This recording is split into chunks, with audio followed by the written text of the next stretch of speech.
My name is Chaz. My name is Chaz. All of the people, they watch me, I pass. My name is Chaz.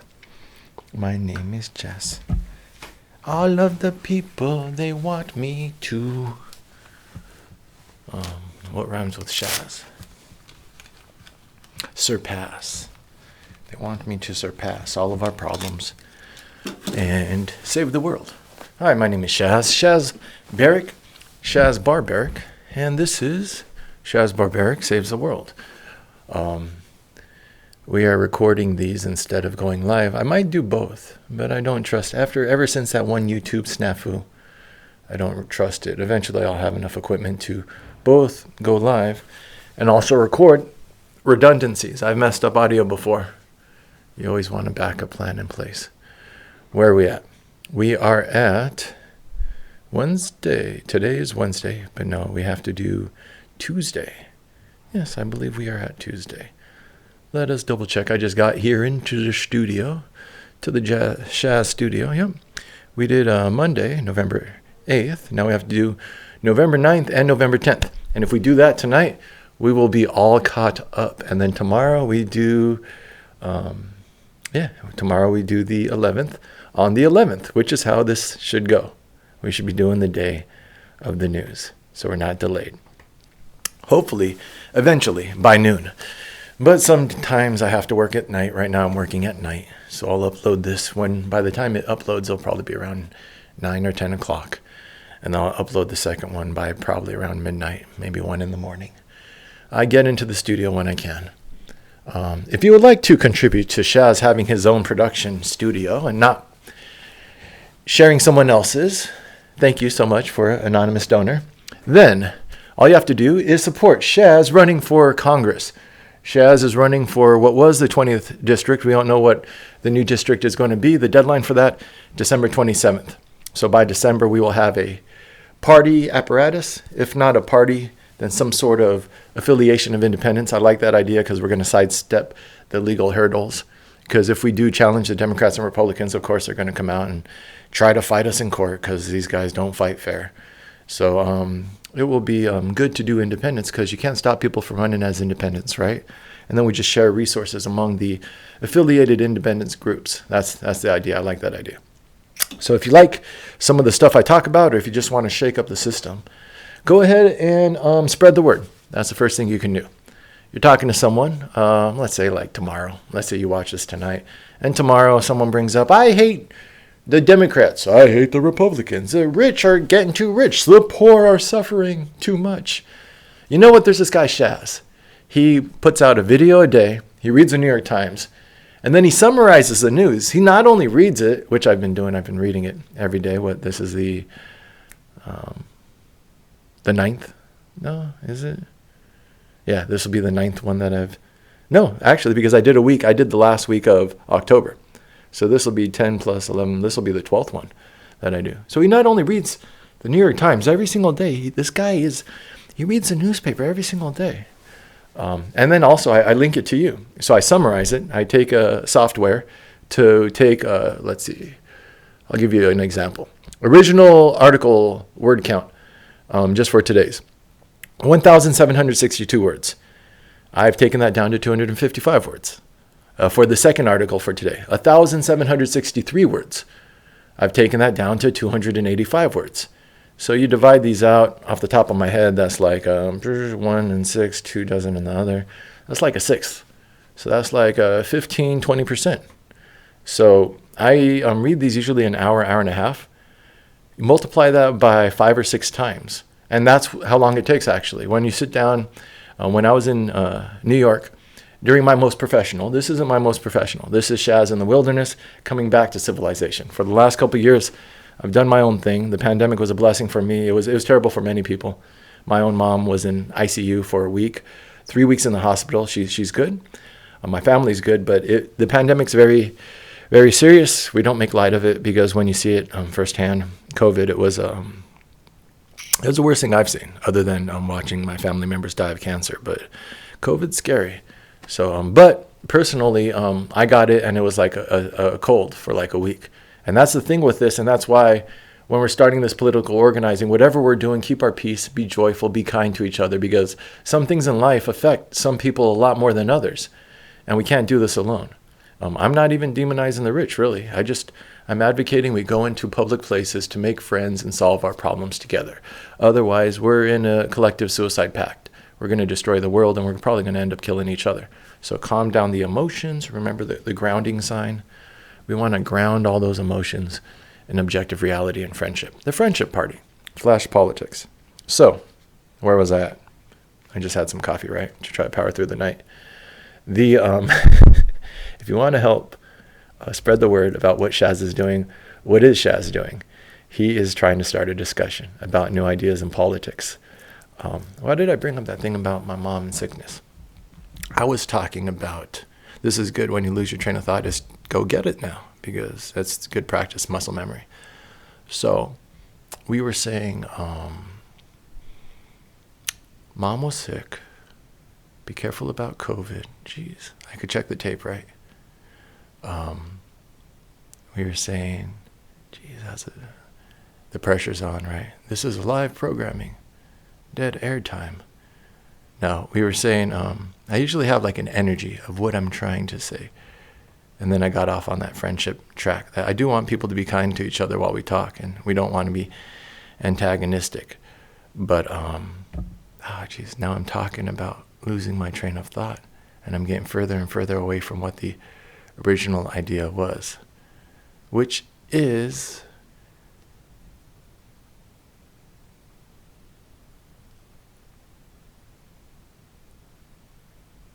well, there's a party, right? We're going to do this as independents.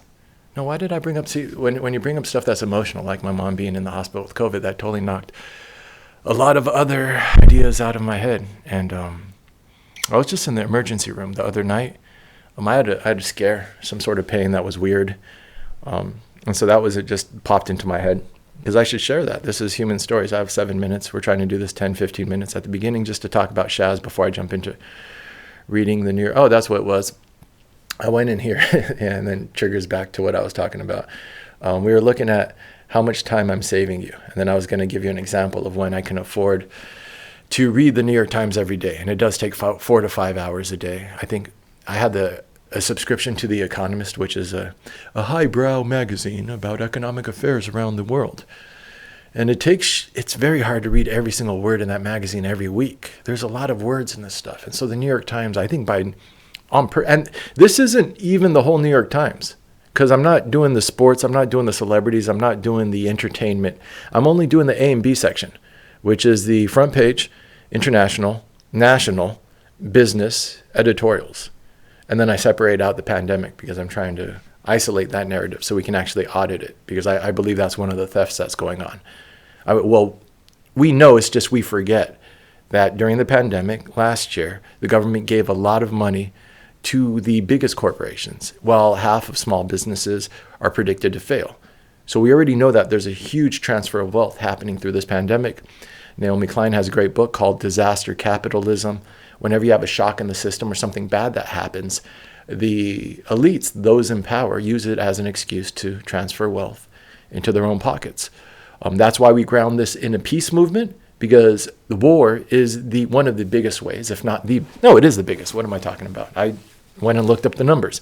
$10 trillion a year for the last 70 years. It's in the links below. $700 trillion, according to the Stockholm Peace Institute, which is an institute that studies this, how war is created, where the money goes, where the incentives of keeping all of this perpetual warfare going. $10 trillion a year. So much money. And they're talking about maybe $1 trillion here for infrastructure. Even when I'm talking about the theft during the pandemic, the corporations only got not only, but they got a couple trillion last year, if you look up the laws that were passed in order to boost them. But $10 trillion a year is in the war industry. So really, I was bringing up, I'm all over the place with this, but it's okay, because the first couple minutes are to get that subconscious out, to get that coffee energy and just talk. And then I go back and review these and see what came out of my brain piece, what was on my mind. But yeah, so I'm in the ER. I have these, weird pains. I'm probably working too much, probably thinking too much. So I'm like a little indigestion. I pulled my back recently. I'm getting numbness in my leg, which is probably just, I pinched something. you get older, Shaz, you got to lift smarter. I'm in the gym trying to do some rows, some heavy rows, and I just tweak something and I'm getting these shooting pains. The yoga helps. Yoga and stretching releases the tension on those vertebrae, whatever I compressed. Nothing major. Don't worry about Shaz. I'm fine. But yeah, I thought my cousin just passed of cancer recently, and it was sudden, within a year from the diagnosis to we just had the funeral a couple weeks ago. So rest in peace, Hector. Hector, yeah, he's a good guy, good man, and beautiful family, right?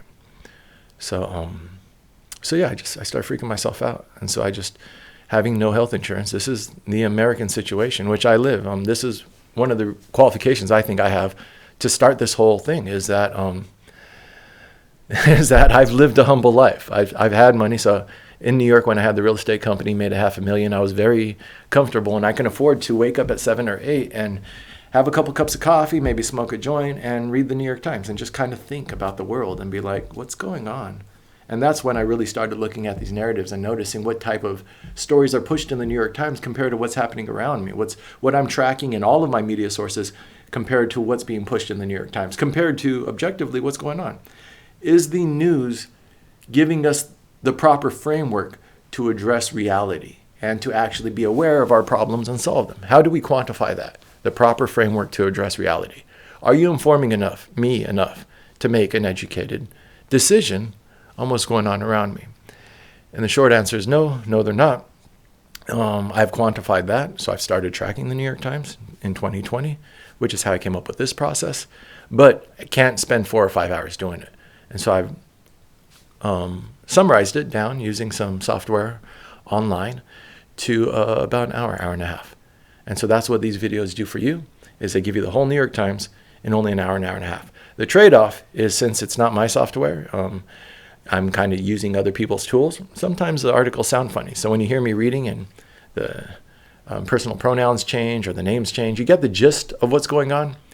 But sometimes it's like skipping. It's like basically pushing fast forward a little bit in the article. One sentence, and the algorithm that I use just kind of uses whatever's. It's a pretty cool algorithm. Yeah, I hope to build upon it when I have some money. I started off by asking you for money, and then I went off on that tangent. So I'm going to wrap up the ER story. I had some pain in my stomach because that's relevant to why I'm doing this and why I think that my credentials are good. And I'm there in the ER, and they check me out. They do some like pushing on my stomach, have me drop my pants, do all that stuff. They're like, you're good. Do a couple they're like, it's probably the back pain giving you the shooting pain in your legs and stuff. You just lift better, but we don't see any evidence of tumors or cancer or other stuff. But that's what you have to do when you don't have health insurance in America.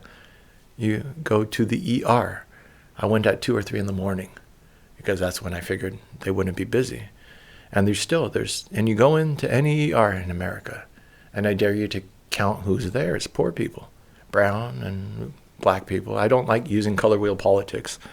I'd rather talk about ancestral paths, where we came from, because it's more complex and it gives dignity to the people, because you have black people in the Caribbean who have a much different ancestral path than black people who came here as slaves straight to America. And in order to give people dignity and include them in the discussion, we really have to talk about their ancestors and not just look at the color of their skin and say, look at me, where do I fit? All of us mixed people. I was living with some African Americans in New York, and they were having a powwow about African stuff. And I tried to join. I said, my great grandfather's from Algeria. And then one of them laughed. She was like, oh, you're claiming the octoroon. You got the octoroon card. But it's true. My hair, it kinks. Uh-oh. I shouldn't have done that. Somewhat. We got the Algerian blood. And even Algeria, that's a different part of Africa than deeper south in Africa. So and there's other complicated ancestral paths. The Irish are white skin color, but they've been persecuted and I'm Irish too. The English grazed cattle on their farming lands for their steaks, while the Irish had the potato famine and starved. So they're an oppressed people. There's some white oppressed people. So anyways, in the discussion I would like to have about politics and human rights and stuff, I would like to talk about ancestral paths and not skin color. But in the ER room, we see people from oppressed ancestral paths, which fit into our superficial discussion about color wheel politics. It's too broad of a stroke, but for shorthand, brown and black people in the ER room, poor people, you could just tell, people I grew up with. In order to do this, to run for Congress and achieve the things I would like to achieve, I do need to get money, and I do need to reestablish my stability financially. It's been a couple years of doing this craziness. Oh, and then I was talking about how the pandemic was good for me. I was only going to do this for like a year or two. So in 2018, I was like, I should run for office and start putting my ideas. I tried this around 2010 or 11. And then I went to Occupy Wall Street. And then I protested and got really turned off by protesting. I was like, and then I turned 30. I was 29 to 30. And I was like, fuck it, I'll just make some money. Made some money from 30 to 35. That's where I made the $500,000. If you add up all of my real estate receipts by the end of my real estate term, when I had my own corporation and in New York City, I was making about $170,000 a year. So I was just about to peak. I looked at my business model and I was like, I think I could pull a mill. I could go 7 figures next year if I just advertised to my current client base. Because I had the corporation I had just incorporated, and I was starting to approach 200,000. And I was like, if I just pump money and expand my system that I have right here, it was a one-man show. One-man show making close to 200,000 in New York City. And I could smoke and read the New York Times for 5 hours in the morning and just chill. I had it down. I had a nice little system. But there were 2 terrorist attacks at the end of 2017. People don't remember that. We don't remember what the empire cost us. These terrorist attacks, they were foreign nationals or people sympathetic to foreign countries that we've invaded. One of them drove a truck downtown in the financial district through the bike lane, just hitting people. It's crazy, dude. And another dude blew off his nuts in a tunnel in just outside, Penn Station. Tried to set off a bomb. It was in his pants.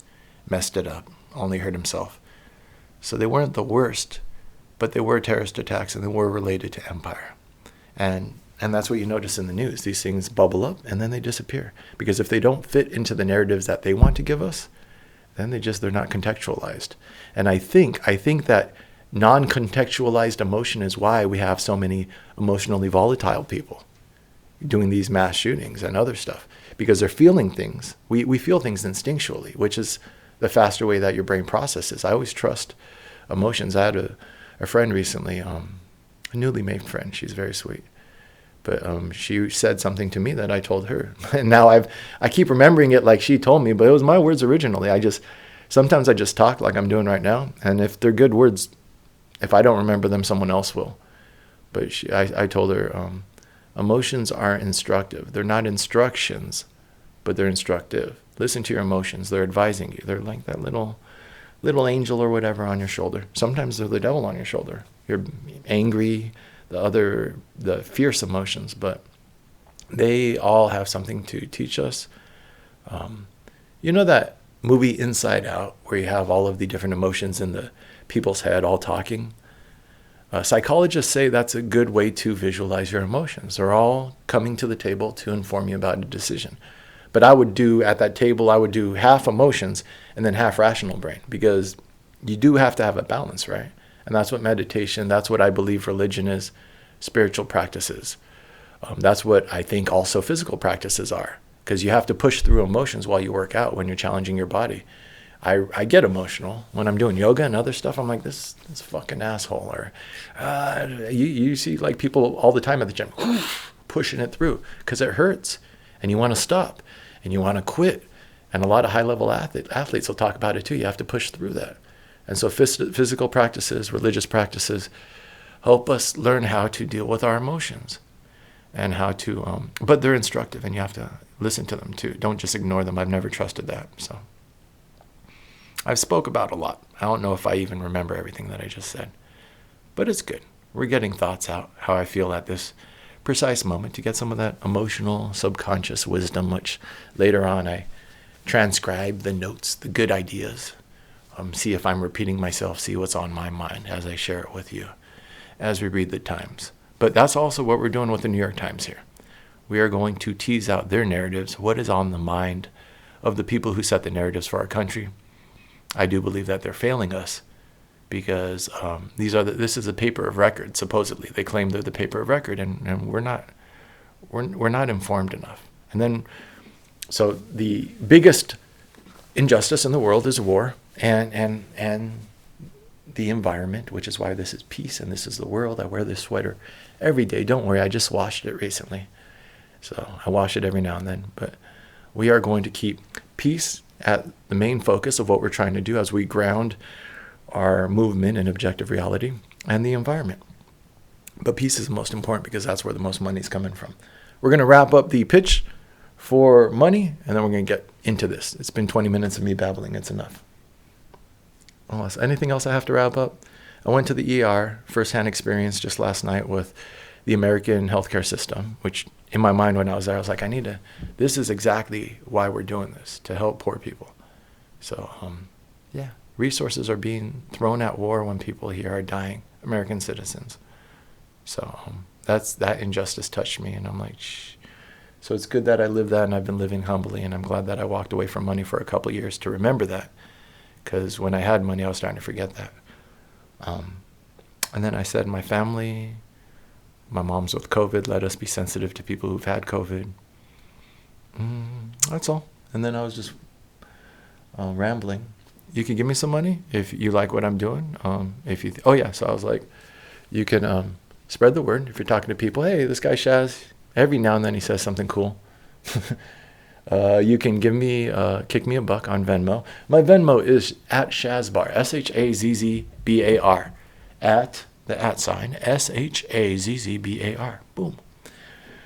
$5 will get you a sticker. $1 will get you maybe a sticker.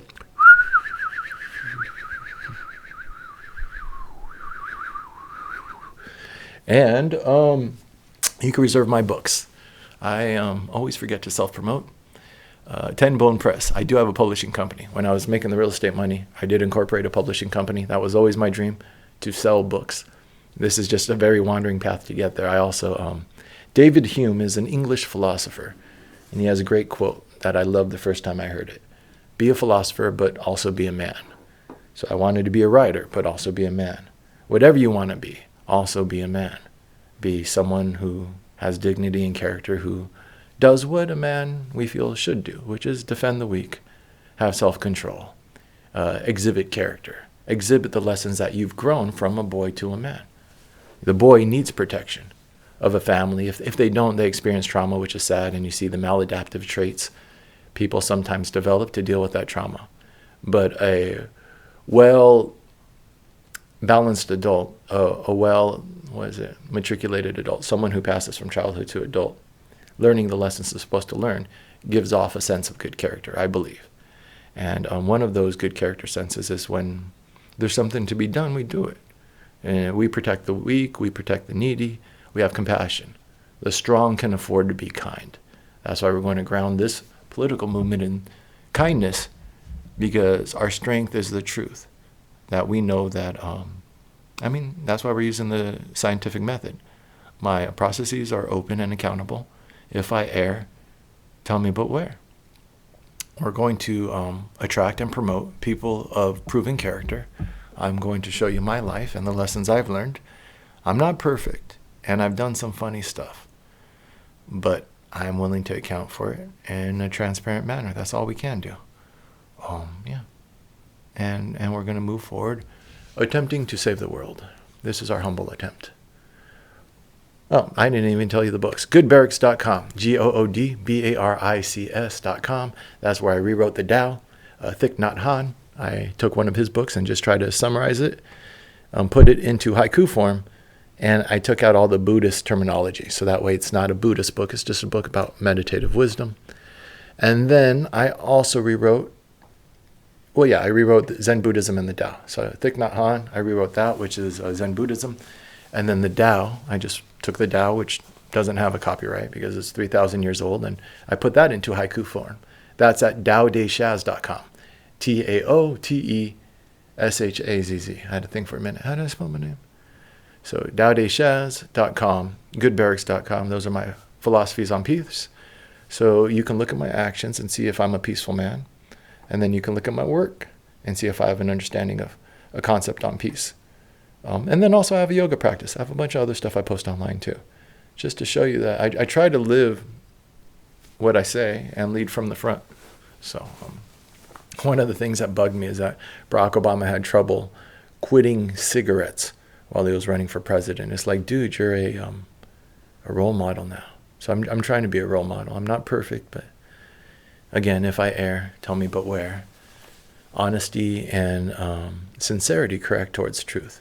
I'm doing my best to be honest. I'm doing my best to be sincere. This has been 25 minutes intro. Jeez. Anyways. All right. I didn't even tell you how to reserve my books. 10bonepress.com. You can reserve my books. All the links are below.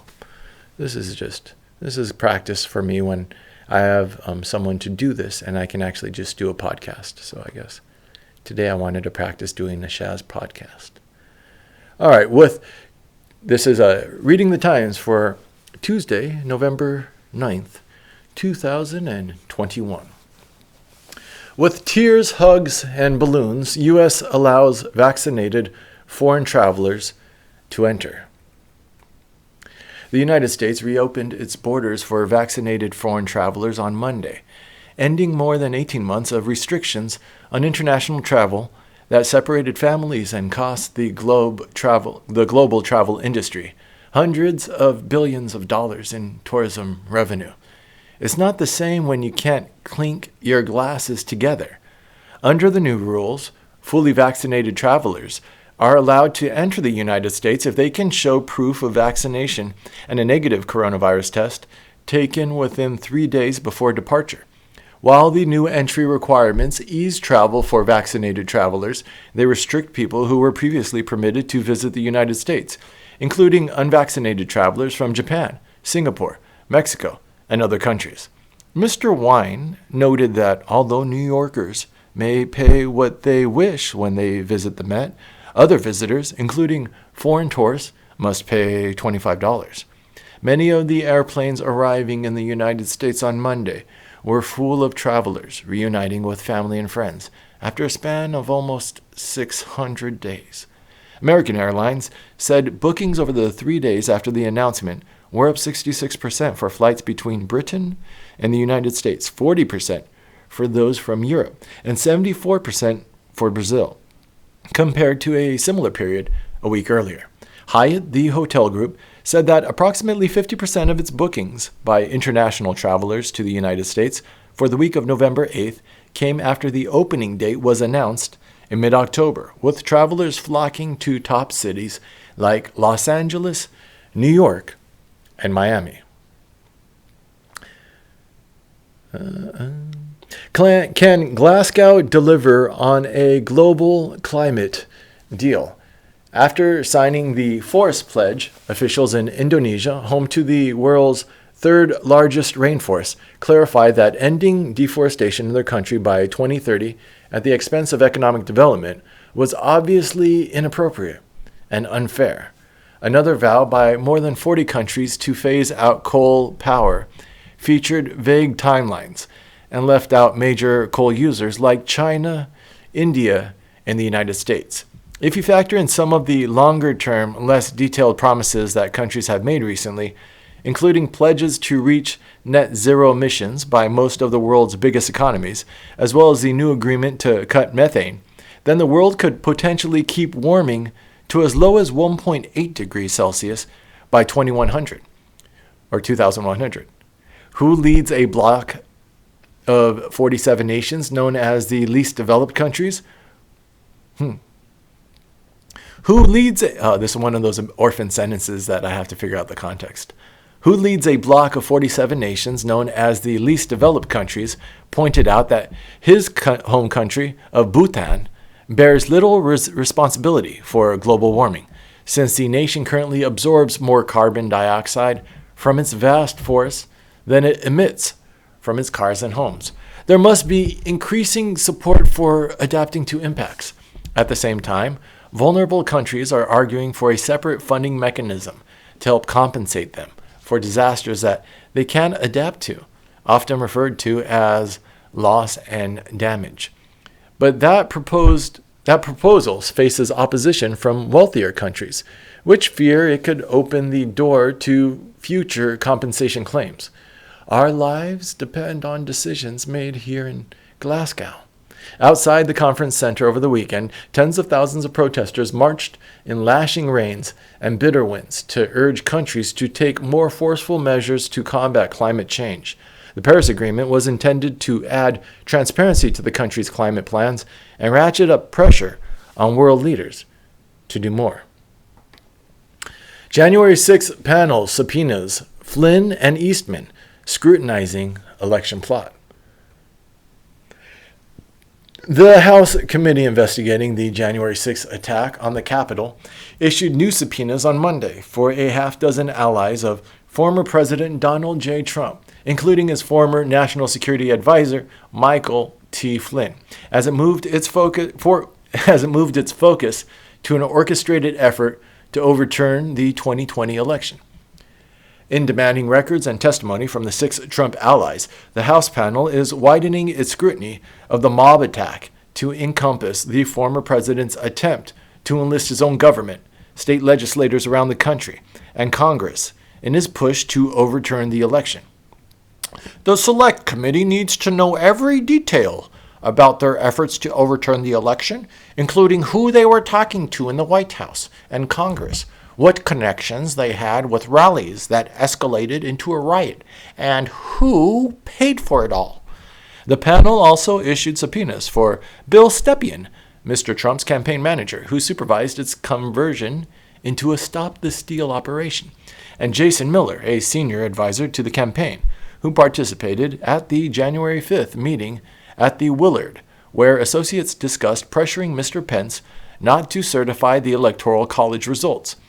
If it's a campaign war room, that's one thing. But the question is, to what extent are they looking at blocking the certification of the election?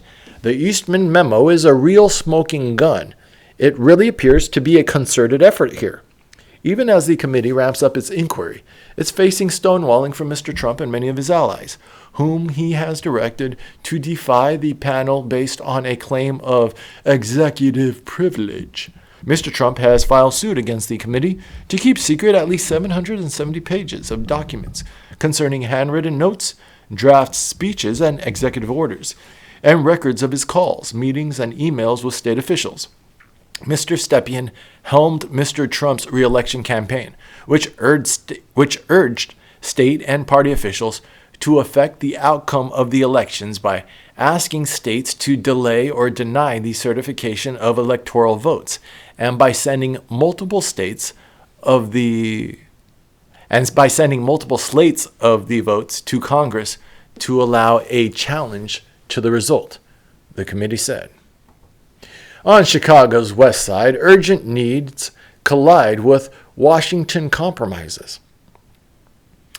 The protracted negotiations over both spending packages have forced Democrats to cut several initiatives partly or entirely: tuition-free community college, a clean energy standard to combat climate change, billions of dollars for affordable housing assistance, and measures to lower the price of prescription drugs. While some moderate Democrats who represent heavily white suburban districts have recently criticized President Biden for his New Deal-style ambitions, arguing that the election results last week were a sign that most voters backed him for stability and calm, these community leaders are working against decades of disinvestment and political skepticism. Representative Jesus Garcia, a House Democrat who represents a working-class district in Chicago, said those cuts will limit what we can do. Still, the bill represents a tremendous amount of government aid that will be dispersed over the span of a decade, and no one yet knows precisely how much money will be pumped into programs that will affect communities like the West Side. It's been really tough because, in particular, two actors in the Senate were constantly proposing reductions and coming out against the larger, more significant transformative investment that we sought to make, Mr. Garcia said, referring to the two Democrats who pushed the White House to make most of the spending cuts, Senators Joe Manchin, Joe Manchin III of West Virginia, and Kristen Sinema of Arizona. Obviously, it's been disheartening The debate in Washington illustrates the widening gulfs between what is politically possible for Democrats in a polarized Congress and the desires of many of the party's most loyal constituencies, who are asking them to do more. Most voters have not followed the negotiations on Capitol Hill, they said, and Democrats still have time to pass additional legislation that fills the gaps in Mr. Biden's budget or other areas, including voting rights or policing measures. So we don't comment because I'm supposed to come up with a summary video of every week's news. Haven't done that yet. I've been busy with some other party structural stuff, organizing the structure of the potential national party we're going to, or national affiliate of independents we're going to run under. But it's coming out this week, hopefully, my weekly summaries of the news. But just for that one real quick, that was an example of what I spoke about in the first 25 minutes. That we're not, the stories they framed us, what happened in that article? They talked about race. And they categorize us by color wheel politics when what's really going on? 2 Democratic senators, and the Democrats are supposedly the party for poor people, forced the Democrats to gut their bill of support for poor people. Free community college tuition. Me, my family members, and my friends went to community college. I went to the military first at 18. I got out at 20. And then I went to community college, 3 of them. I went to Crafton Hills here in Southern California, or there in Southern California when I was in SoCal. I went to Riverside Community College, and I went to, and then I came up here to the Bay Area, and I went to Cabrillo Community College. And so, and so just, it's a very cheap way to get back into, and me, I was, by my 20s, I was a returning guy. So I was thinking about going back to school. I went to a state school too, Cal State University, San Bernardino. So these state schools, my dad went to, he graduated from Cal State San Diego. They support people like us. My dad, when he graduated from Cal State San Diego, was able to work part-time and pay his Cal State tuition. He worked 2 part-time jobs, I think, burger flipping, and he worked in the school library. But that's what you could do. That's why they were created, to allow working class people to get an education. So that community college thing would have been huge. Not everyone wants to or should go to a 4-year school. There's a lot of trades you can learn at community college, a lot of skills. It's a no-brainer. Every dollar you spend in community college, they've shown, comes back into the economy multiple times over. So the fact that the Democrats are happy, and they're supposed to be the party for the working class people. The Republicans aren't doing anything for this at all. And our supposed representation for working poor, for people who I grew up with, my family was on food stamps growing up. Not all the time, but every now and then we dipped below the level at which we could sustain ourselves and we needed assistance. We're coming up on the holidays. I remember a couple Christmases where our presents were the presents that the community groups gave us. Our turkeys, a couple Thanksgiving, were the free turkeys that community groups gave us. It's important to have people getting into politics with those memories of what it's like to grow up with less. Because the poor don't really have, as we see, they don't have representation. And these people who supposedly represent them so easily sell them out or marginalize them. When this is a human rights issue. We have a greater disparity than ever before in the United States between rich and poor. Who's going to speak up for those with less? Except those who grew up with less, who have firsthand. And that's why when people talk about Obama, they say, oh, he represents marginalized people. No, he only talks about color wheel politics. He grew up with servants. People forget that. Well, I mean, I don't know if people even read his books. He grew up with servants when he lived in Indonesia.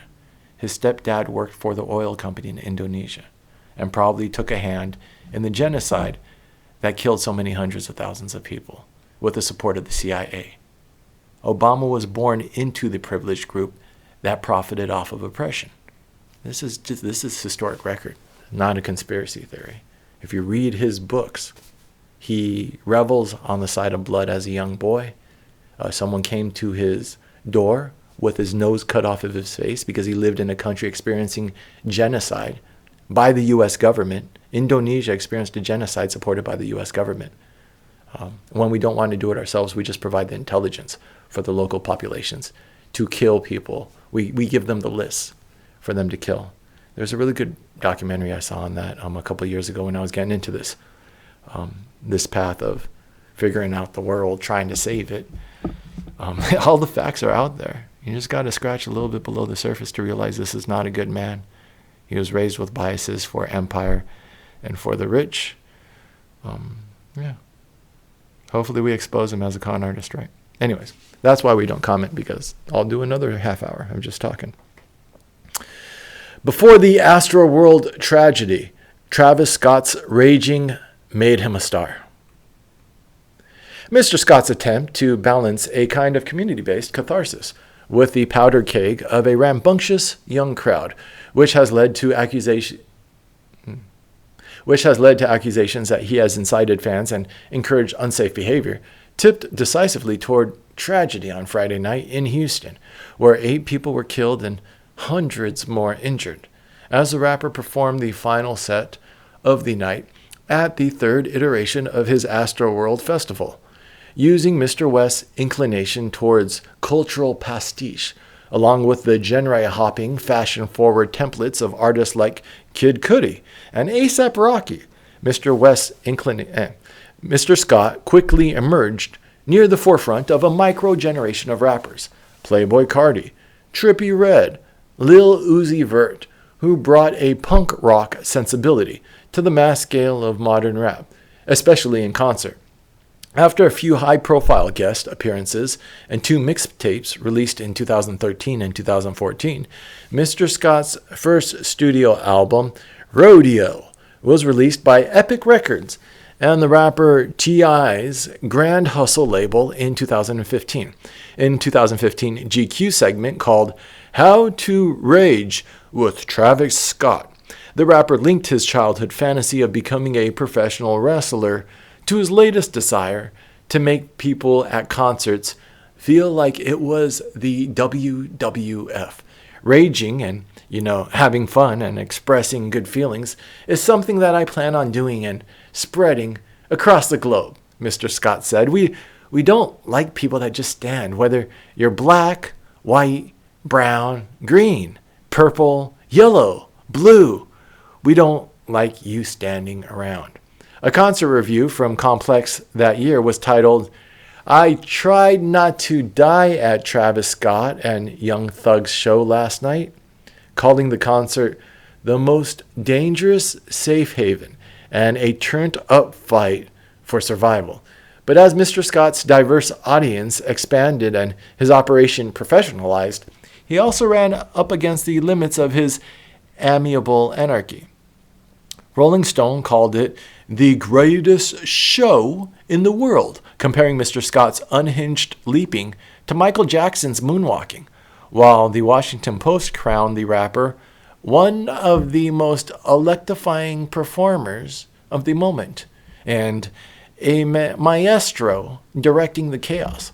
Amid his big-budget diversification, Mr. Scott used his blockbuster release to kick off a festival of the same name, building on the industry trend of big tent, weekend-long concerts branded and curated by major artists. Brain drain from Britain delivers financial boon to Estonia. 11 months later, Miss Brock, a British technology entrepreneur, is still there, living and working in the former Soviet satellite state as what she calls a Brexit refugee.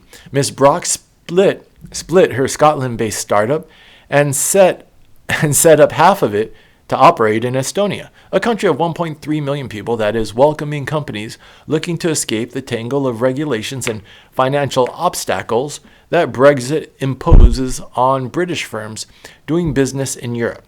Their departure is a stark example of one of the negative impacts of Brexit, which critics say ties up exporters with mountains of new paperwork, imposes new restrictions on trade, and limits their ability to recruit workers from abroad. For Estonia, the influx of British businesses, especially technology firms, has contributed to a big jump in tax revenue and reinforced the country's reputation as a hub of innovation. Corporate tax on the European company will be levied in Estonia too. EU residents clearly increased after Brexit, even when the vote happened, we saw a spike. Ms. Collis told City AM.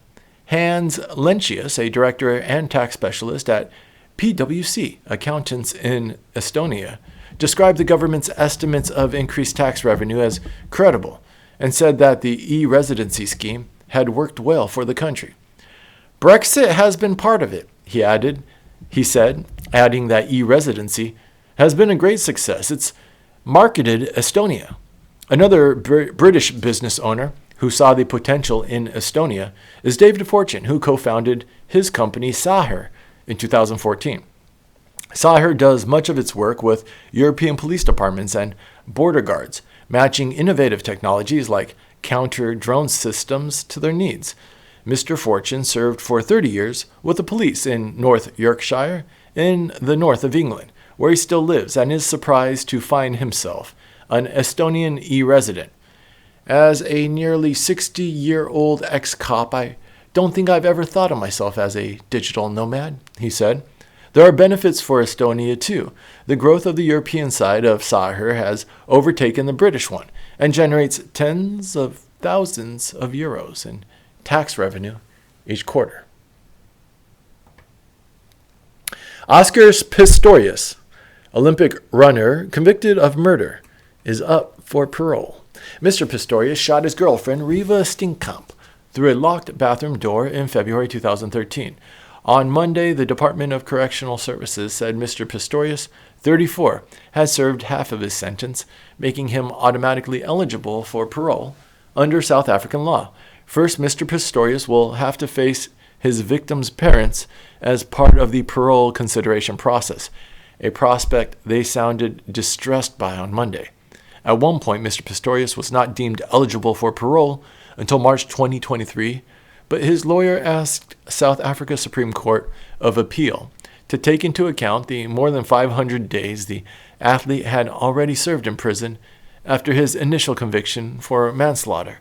Mr. Pistorius, who has been serving his sentence at the Adderageville Correctional Center in Pretoria, has already attended several rehabilitation programs to prepare for parole, a Correctional Services Department spokesman said. Ms. Steenkamp has publicly said her Christian faith compels her to forgive Mr. Pistorius. See? You can't. That's why I personally have walked away from most major religions identifying with Zen Buddhism, but even then, I think a true Zenist doesn't identify with Zen, just like a true Taoist doesn't identify with Tao, because the Tao which can be spoken is not the real Tao. I just got something in my eye. It's late. The coffee only helps so much, right? But yeah, no, if your religion helps you develop character, it's a good religion. That's all. So I like the Christians who say that Christianity helps them forgive people, because that's emotional and moral intelligence to be able to forgive someone. So if you believe in rehabilitative justice, which that's why when we're talking about this political party, we ground it in science. Because what works? Just look at the data. If I err, tell me but where. So rehabilitative justice works. Retributive justice just creates more crime. So, but has this guy rehabilitated? That's up to that system. It's interesting. No more commentary, Shaz. Obama, in climate speech focused on youth, has words for Republicans too. Obama. Former President Barack Obama, who helped to seat the Paris Climate Agreement 6 years ago. Who helped to seal the Paris Climate Agreement. Let's try that again.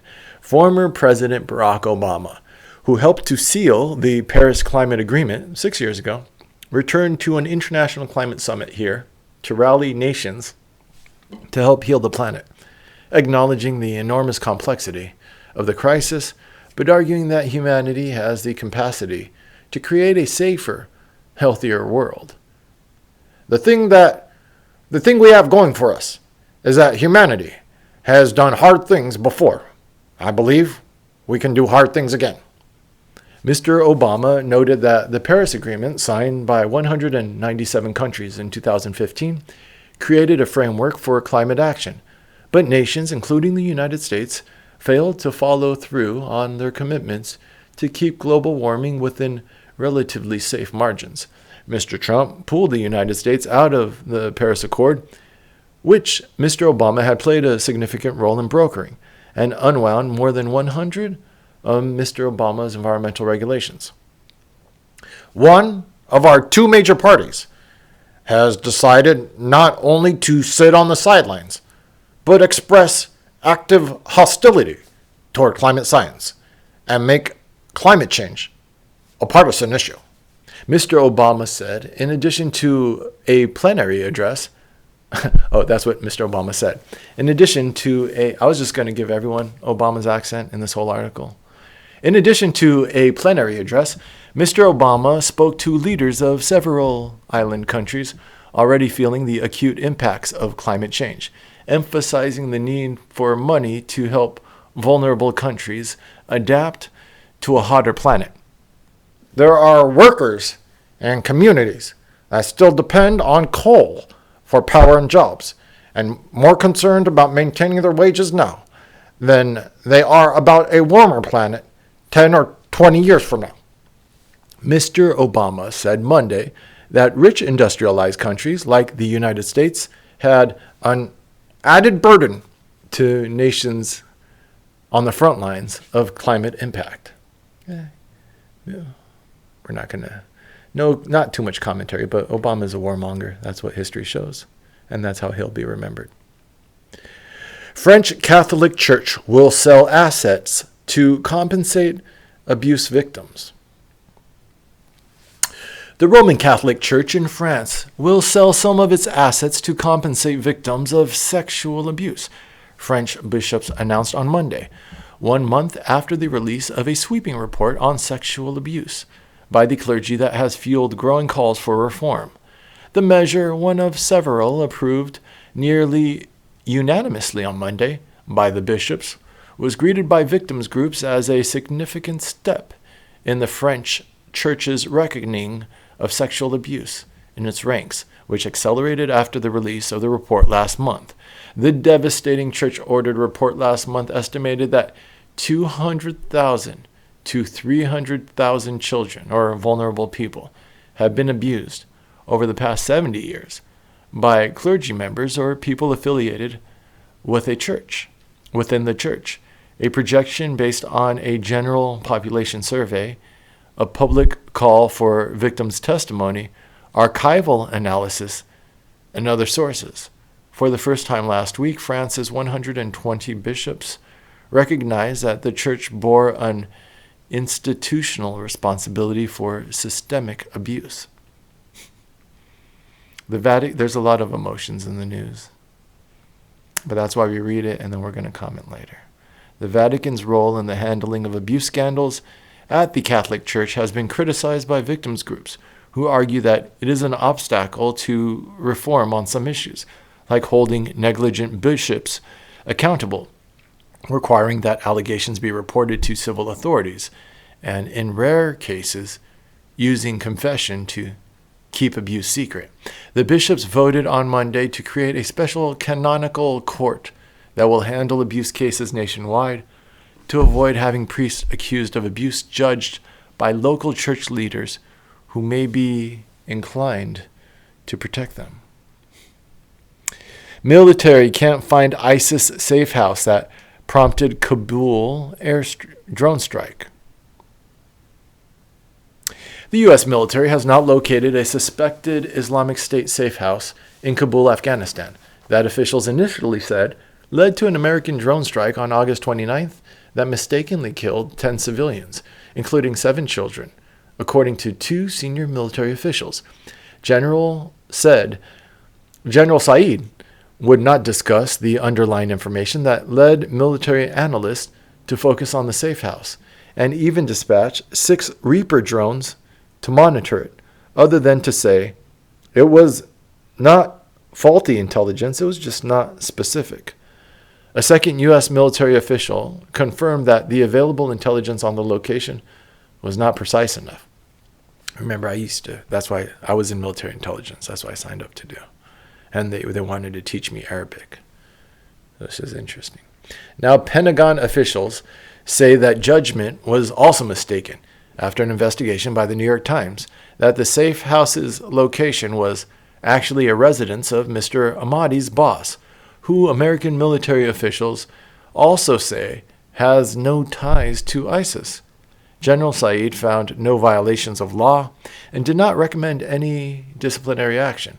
Defense Secretary Lloyd J. Austin III has approved General Saeed's findings and recommendations, the chief Pentagon spokesman John F. Kirby said last week, and has left it up to the 4-star generals leading the military's Central and Special Operations Command to decide, probably in the next few weeks, whether anyone should be disciplined or rebuked for the strike. In describing his investigation, General Saeed said last week that the surveillance video showed at least one child in the area some 2 minutes before the military launched the drone strike. Separately, 3 U.S. officials said on Monday that the CIA had alerted the military to the presence of a child at the strike site on August 29th, but that military officials said the warning came too late, after the missile was launched. Justice Department brings new charges in ransomware attack. The Justice Department said on Monday that it's brought charges against a Russian national whom it accuses of conducting ransomware attacks against American government entities and businesses, including one that has temporarily shut down the meat supply giant JBS. In the Biden administration's latest crackdown on cybercrime, the Justice Department also announced it had seized $6.1 million in ransom paid to the Russian man Yevgeny Bolyanin, 28, who was accused in court documents of deploying ransomware known as Refund against businesses and government offices in Texas in 2019. I think that's pronounced R-Evil. Last month, the Biden administration hosted a 2-day conference with 30 other countries to create a coalition dedicated to disrupting the global ransomware ecosystem. Last week, the State Department announced a $10 million reward for anyone who can help provide information about the leaders of DarkSide, a ransomware group alternately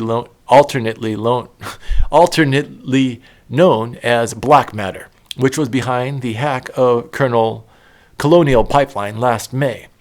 Mr. Biden said on Monday that when he met with Russian President Vladimir V. Putin in June, he made it clear that the U.S. would take action to hold cyber criminals accountable.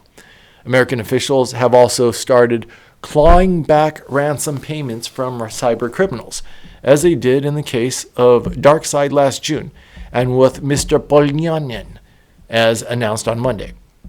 Even as cybersecurity experts applauded the latest moves against R-Evil and its affiliates on Monday, other ransomware gangs continued to attack American cities, countries, counties, and even police departments. Just after the Justice Department announced its latest charges on Monday, a ransomware gang called ISA, the subject of an FBI warning last year, started leaking data from more than 50 new victims. Another ransomware group called Grief, well, these guys like dramatic names, hit a police department in Fulton, New York. The latest targets did not immediately respond to requests for comment. Despite abuses of NSO spyware, Israel will lobby U.S. to defend it. Hacking software sold by the NSO Group, an Israeli surveillance firm, has been used to spy on journalists, opposition groups, and rights activists. There are only so many options that could be plausible here, Mr. Shapiro said, and the previous actions of the Israeli government raise serious questions about what's going on here and serious doubts about any denials that the government makes. I have no idea what accent that was supposed to be. The latest accusations mark the convergence of what had previously been two separate diplomatic issues for Israel. Its outlawing last month of 6 Palestinian rights groups it accused of being fronts for a banned militia group which attracted widespread international criticism, and its long-standing support for NSO, which operates under state-issued licenses. According to Israeli government policy, Pegasus cannot be used by a foreign government against Israeli foreign phone numbers, as such as those belonging to the Palestinians in the outlawed groups. An Israeli government agency would have the authority to use the software against an Israeli number. Last month, the Israeli government claimed that the 6 Palestinian groups raised funds for the Popular Front for the Liberation of Palestine, which is considered a terrorist organization by the United States, the European Union, and other countries. The group, which has been under Israeli investigation since early this year, collectively denied the Israeli allegations. Brazil's police officer stabbed on French Riviera, authorities say. Eric Ciotti, a lawmaker who represents the Alpes-Maritimes area that includes Cannes, on Twitter called the assault a terrorist attack, and several French media outlets, French accents are one of my favorite, and several French media outlets, quoting anonymous police sources, said the assailant had said during the attack that he was acting in the name of the Prophet. That was not French at all. But the French authorities have not yet officially announced a suspected motive for the attack. Mr. Darmanin did not identify the attacker and declined to comment on what the man might have said during the attack, which occurred in front of a police station in the city center. In April, a knife-wielding extremist killed an officer at a police station about 25 miles southwest of Paris before being shot dead. Other attacks include an Islamic State assailant who fatally stabbed an off-duty police officer and his companion, a police employee, at their home in 2016. In 2019, one of the worst attacks on the French police to date, a radicalized police employee stabbed 4 of his colleagues to death at the Paris police headquarters.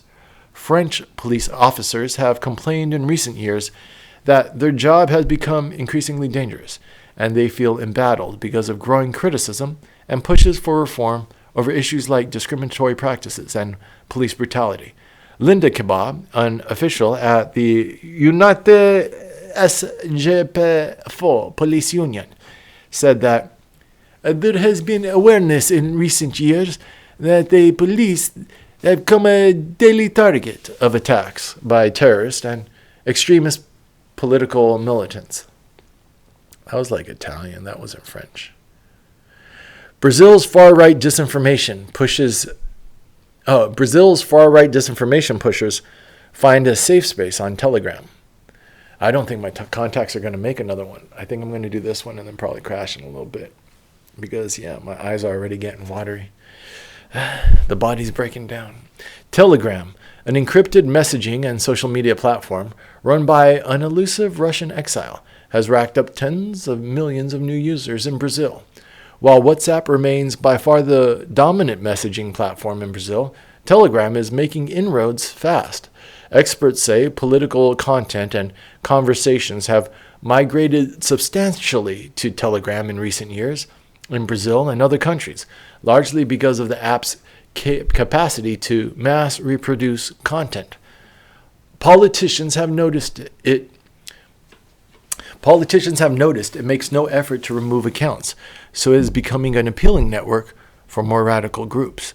Farzaneh Badier, a internet governance expert who published a paper on Telegram at Yale Law School this year, said that Telegram's founder, Pavel Durov, has been unwilling to meaningfully grapple with the problem of disinformation that goes viral.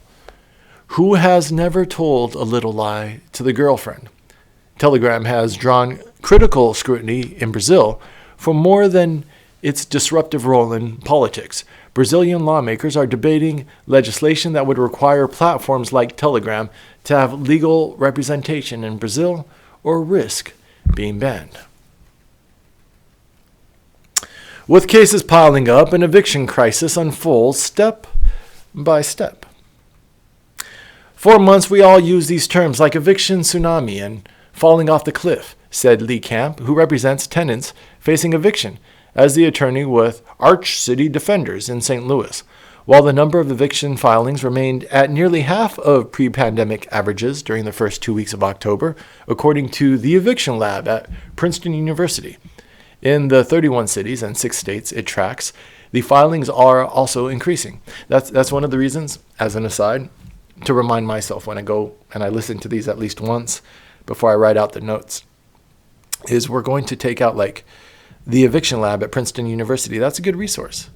So you're not only, we're tracking the narratives, but I'm doing this a good 2 months before I start running for Congress officially. Once they don't even know what districts we're going to have in California yet. But once they quantify the districts and tell us where the new maps are, the new boundaries are, it's going to be Big Sur, Monterey, Santa Cruz area. Hopefully they don't divide Santa Cruz from Big Sur, because that's my spiritual home. I really want to. Big Sur was the first location of the location of the first Zen Buddhism retreat center or temple, Zen Buddhist temple outside the Eastern Hemisphere. Or I think I messed that up. But anyways, it has very good energy and it is aligned with my peace-seeking practice. So, but we're doing this also to gather resources. Is why I took that aside. The Eviction Lab at Princeton University. That's cool stuff. So all of these little like think tanks, people in the news, specialists, experts, we're going to document these. And there are resources too. So once I catch up to speed and I start summarizing the news every week, I'm going to start reaching out to these people and say, why? Well, what about this? We're going to engage in objective reality. That's what this is all about. Approaching political science like a science. Right now, we're not doing that. Right now, political science is emotional manipulation.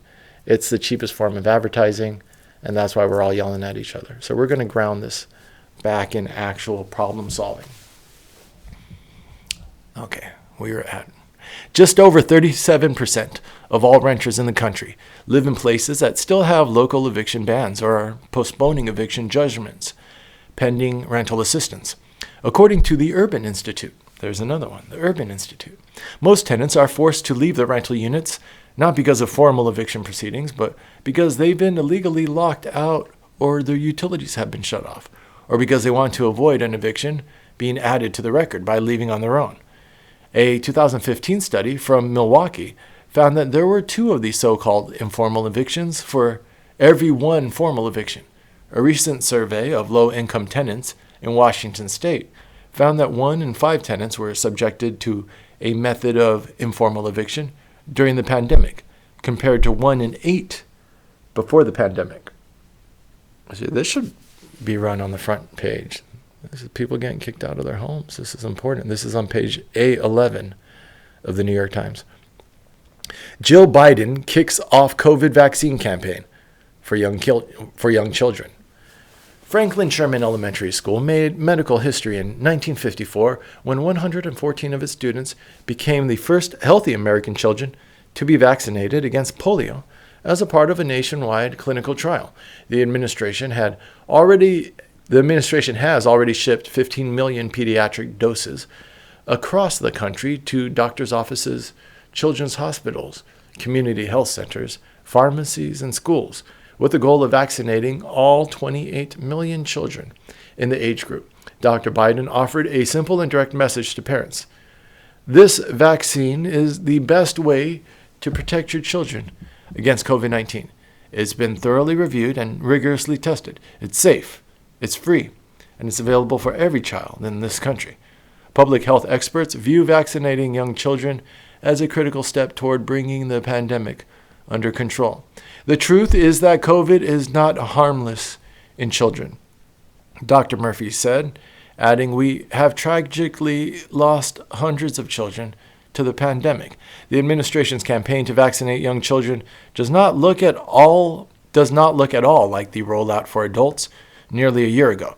Getting parents comfortable with vaccinating their children has sometimes been difficult, even when the children are older." One of them, Jackie Lonergan, now 75, told the Washington Post that parents did not question whether their children should get Dr. Salk's experimental vaccine. Supreme Court weighs a case against FBI for spying on Muslims.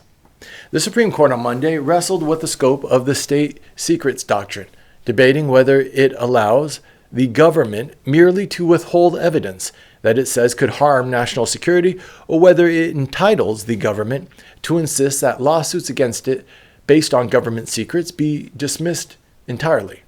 Under the Reynolds decision, Justice Neil M. Gorsuch said, "The state secret privilege allows the government to keep evidence away from a party, but that generally the party is free to prove its case using other evidence." The Supreme Court endorsed a broader approach in 2011 decision, General Dynamics versus the United States, which ruled that national security considerations made it impossible for the court to even consider a multi-billion-dollar dispute between military contractors and the government. Writing for a unanimous court in the 2011 decision, Justice Antonin Scalia said that while Reynolds' case was about withholding given items of evidence, some cases, including one about what he called contracts to spy, could not proceed at all because their very subject matter was secret. Justice Gorsuch said Monday's case, Federal Bureau of Investigation versus Fazaga, number 2828, may well be the first of its kind in which the government has a choice. Does it want to disclose secret evidence to defend itself, or does it want to risk losing a sum of money in the interest of national security? Justice Gorsuch said he was wary of letting the government keep both its secrecy and its money.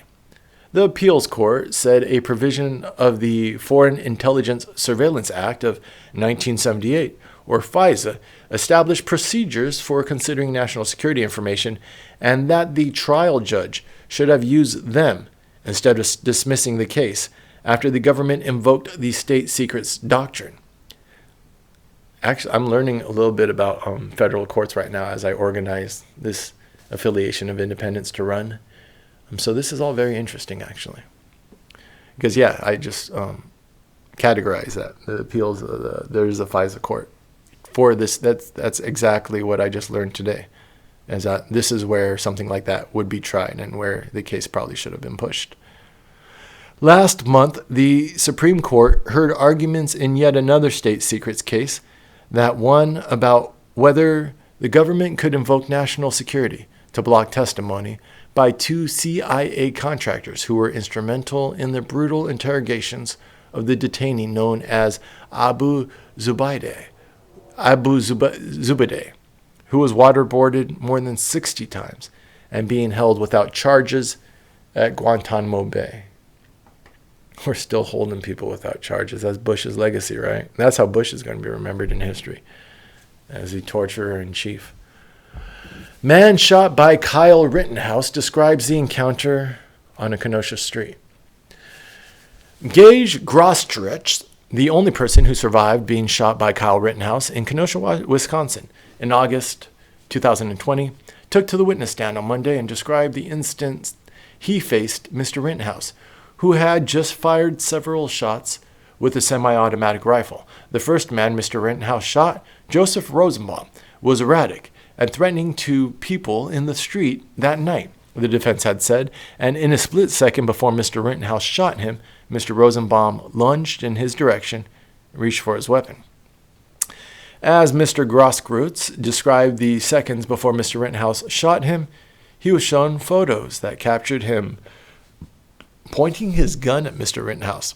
One witness, Richie McGinnis, a videographer for the Daily Caller, a conservative news and opinion site, who was standing near Mr. Rittenhouse at the time of the first shooting, told the jury his life was at risk by the shots Mr. Rittenhouse fired. Mr. McGinnis gave searing and emotional testimony of the trauma and personal danger he had endured, telling the jury that he stepped out of the line of fire just before Mr. Rittenhouse shot Mr. Rosenbaum, 36, and he had to stamp his own legs on the ground afterward to make sure he had not been hit by a bullet. Jason Lakowski, another prosecution witness and one of the armed men who was in Kenosha the night of that night, with the goal of protecting property, told the court last week that Mr. Rosenbaum was a babbling idiot, downplaying the threat that Mr. Rosenbaum might have posed to Mr. Rittenhouse. Refund the police? Why? It might not reduce crime. In Maryland last month, Governor Larry Hogan announced $150 million to refund the police. With shootings and homicides surging in many cities, calls to redirect money to policing are rising. More police officers may also mean that cities incur the cost of more police violence, more legal settlements, and more protests. Does policing the hotspot have the same effect depending on what they do? Stopping everyone, targeting high-risk offenders, or just standing on a street corner with your arms folded, looking mean? Asked Jeffrey A. Fagan, an expert on policing at Columbia Law School, speaking of the practice of flooding high-crime areas with officers. The answer matters, he said, because everybody agrees you get into fewer problems with the public if you minimize the police footprint. Even crime statistics themselves have limitations. They are collected by the police, and the police decide what counts as a crime, said Tamara K. Knopper, a sociologist at Rhode Island College, and the editor of We Do This Till We Free Us, a book on abolitionist organizing by Mariam Kaba. If crime is low, the police are doing their job. If crime is high, we need to give more money to the police. The police always win. Perhaps because crime rates are so hard to explain, they're easy to exploit. The spike in gun violence has not only prompted calls to expand police departments, it has given the police an opening to blame crime on policies they don't like, often with little evidence. Support poor people. These are crimes of desperation, most of them. I live in these neighborhoods. I was just in Bushwick for the summer. So much gunfire in Bushwick and Brooklyn right now. I was filming in a park on my Instagram, Shaz Saves the World. And while I was filming in this park over 3 weeks, 2 young men were killed in that park due to gun violence. Just in the 3 weeks I was there. One day we go and the park is locked up because there were shootings the night before and 2 people died. It's poverty and a lack of resources. Cops don't improve people's living situations. I literally went up and talked to the cops 3 a.m. And the cop told me, y'all shooting up the neighborhood. Just because I'm walking home and I'm talking to the cop. Y'all, like I'm a part of the violence. People need better options to do things with their life. With less options, people make worse decisions. This is very clear. It's scientific. Let's solve problems scientifically.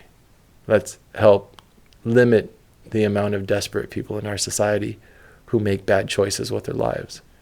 And gun violence is a bad choice. Police make arrests in a series of random shootings in Missouri.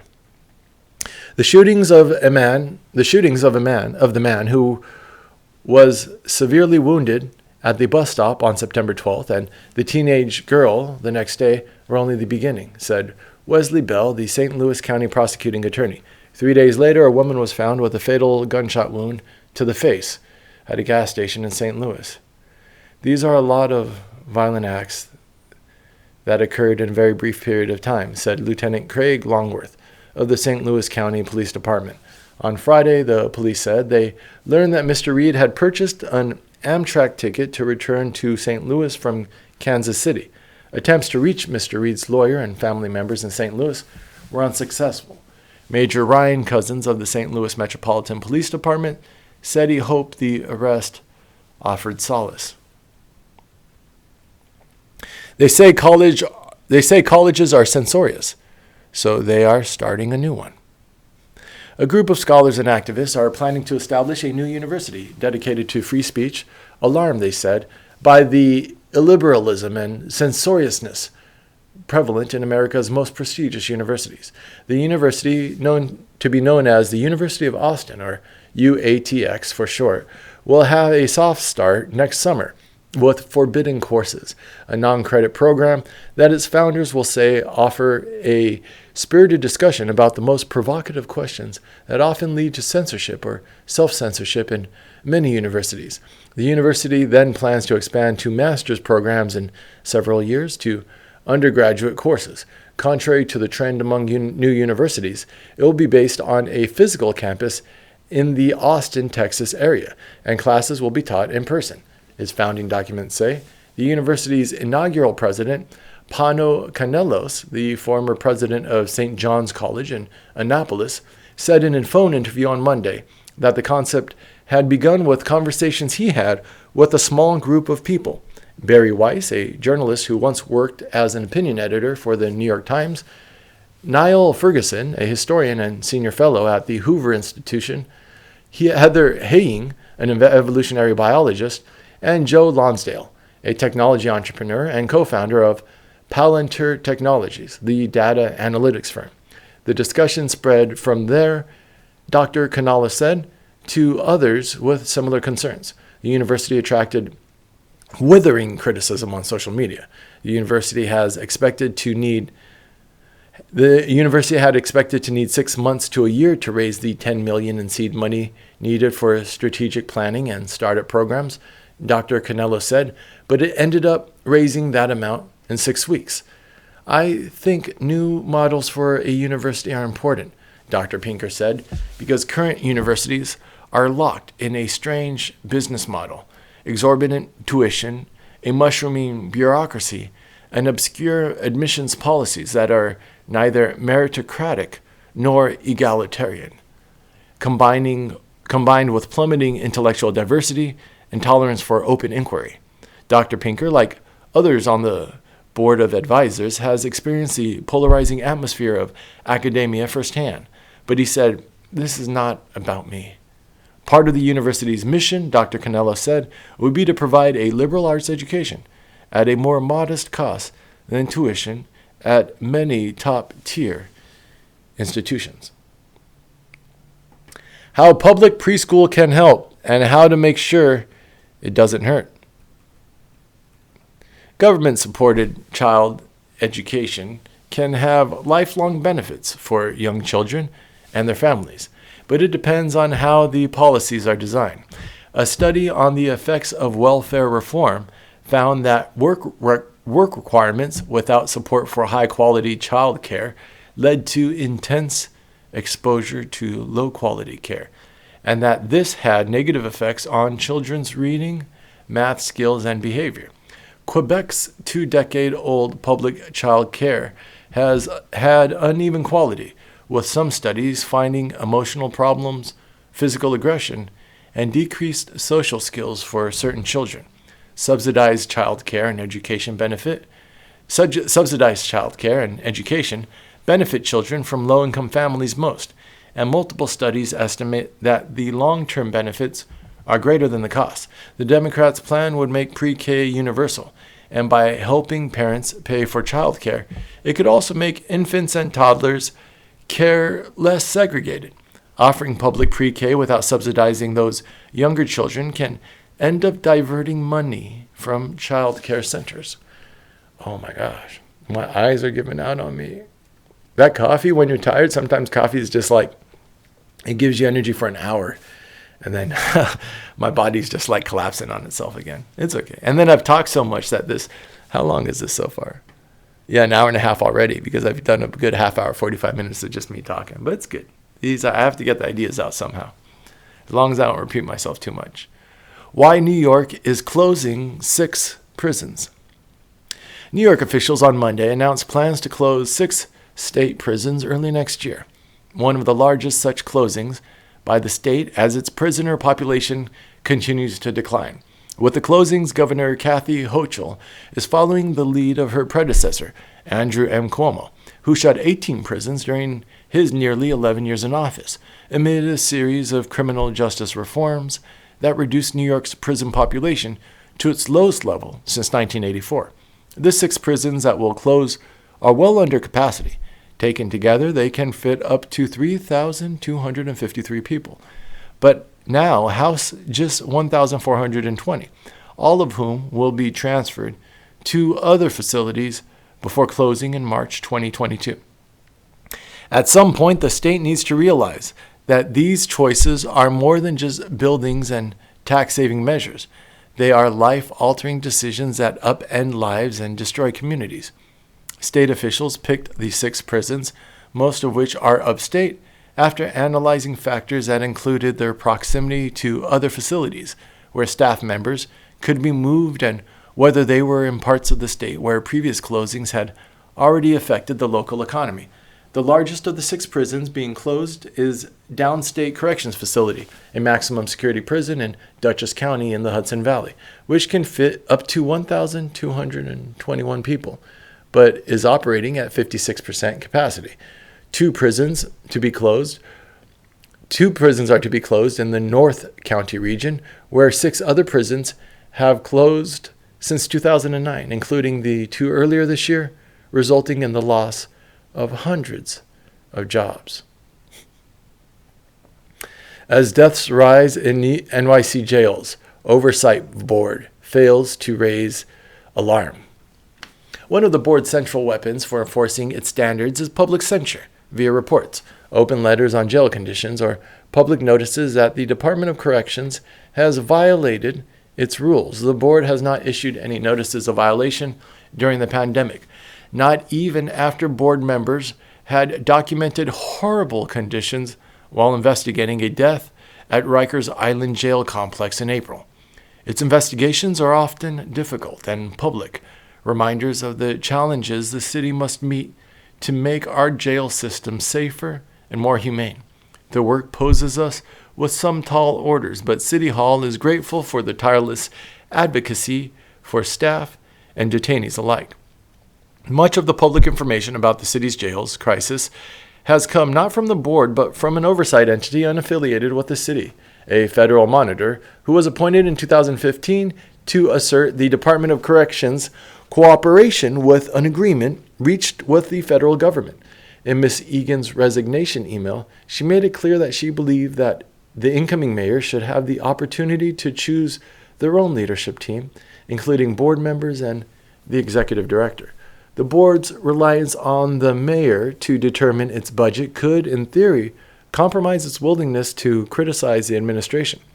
City Hall has a historic and current tendency to see the board as a threat and not as an extremely important source of information that could help them do a better job inside of the jails, said Martha King, the board's executive director from 2015 to the summer of 2019.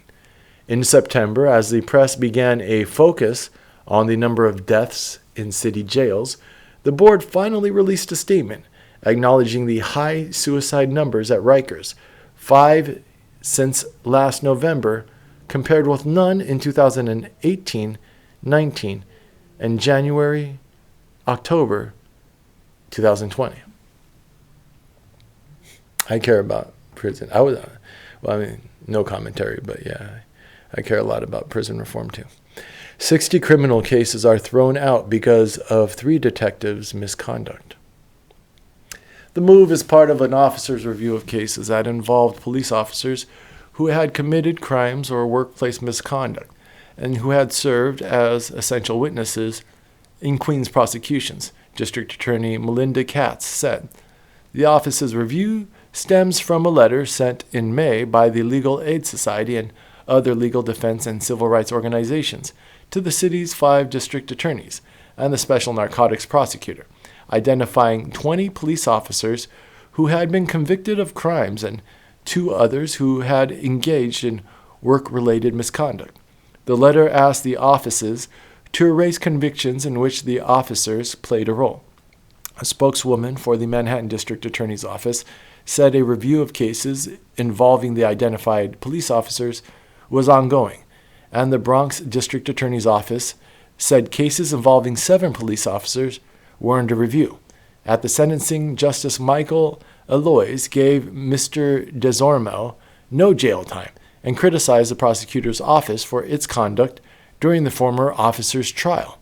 Criminal convictions, largely based on the work of corrupt former or active NYPD officers who engaged in misconduct while executing their duties flies in the face of officers take to protect and serve New Yorkers, said Elizabeth Felber, director of the Legal Aid Society's Wrongful Convictions Unit. New Yorkers' long wait for sports betting by phone is nearly over. After years of delay, as a booming market emerged in neighboring states, New York formally announced the winners of 2 licenses for mobile sports betting on Monday, though residents may still have to wait months to gamble from their cell phones. The Gaming Commission's decision does not mean that New York bettors can immediately wager at home. The state must still approve technical details and testing for the gaming platforms, though many industry observers anticipate that systems will be in place by the Super Bowl on February 13th, the biggest betting event of the year. We're asking New Yorkers to come to us and stay with us. The presence of online gaming in nearby New Jersey has led some New York residents to travel there to bet, but with some even crossing to New Jersey side of the George Washington Bridge, which connects the 2 states, to gamble. Mobile sports betting has been an enormous boon in New Jersey. In September, the state announced it had surpassed $1 billion in sports betting that month alone, the vast majority of which came from people's cell phones or other devices. Even before mobile sports betting blossomed into a multi-billion-dollar industry, New York State was slower than many other states to embrace legalized gambling.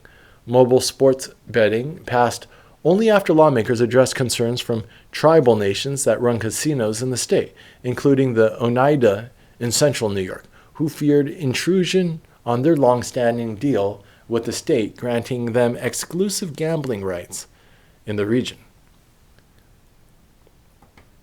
Why Republicans won in a New York county where Democrats outnumbered them.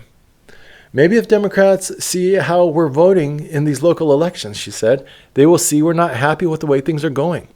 Across the country, Democrats witnessed an intense backlash on Election Day as the party suffered major losses in Virginia and in many suburban communities, like Nassau County, where Democratic leaders were swept from office by Republicans, even though registered Democrats outnumber Republicans by 100,000.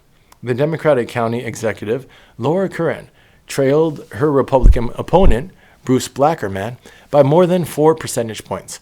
Bruce Blakeman. Mr. Blakeman has declared victory, but Ms. Curran has not conceded. It's almost like we're back temporarily in the 60s and 70s, said Lawrence Levy, executive dean of the National Center for Suburban Studies at Hofstra University, referring to a time when Republicans ruled the Nassau County roost. The Nassau Republican Party exploited fears about crime to drive voters to the polls, particularly in the case of Mr. Kaminsky, who supported changes in state bill laws that Republicans blame for the county's recent rise in shootings, which have increased across the county during the pandemic. It's a countrywide issue. Ms. Donnelly will be the county's first Republican district attorney, originally elected as a Republican since William Kahn in the 1960s, said Joseph Cairo, the county Republican chairman. What happened in Nassau County happened in a lot of places: Suffolk County, upstate New York, Virginia, New Jersey, said Jay Jacobs, the chair of the Nassau County and state Democrats. Why Republican candidate for New Jersey governor hasn't conceded. Hours after polls closed in the unexpectedly tight race for New Jersey governor, the Democratic incumbent Philip D. Murphy and his Republican challenger Jack Citrelli took the stages at their campaign parties and said it would take more time for the results to be finalized. 6 days later, Mr. Citrelli, who trails Mr. Murphy by about 65,000 votes, or about 2.6 percentage points, according to the Associated Press, has yet to concede, even though the AP has declared Mr. Murphy the winner. Mr. Citrelli's campaign stressed that there was no evidence of fraud, and he has warned his Republican supporters against falling victim to wild conspiracy theories or online rumors.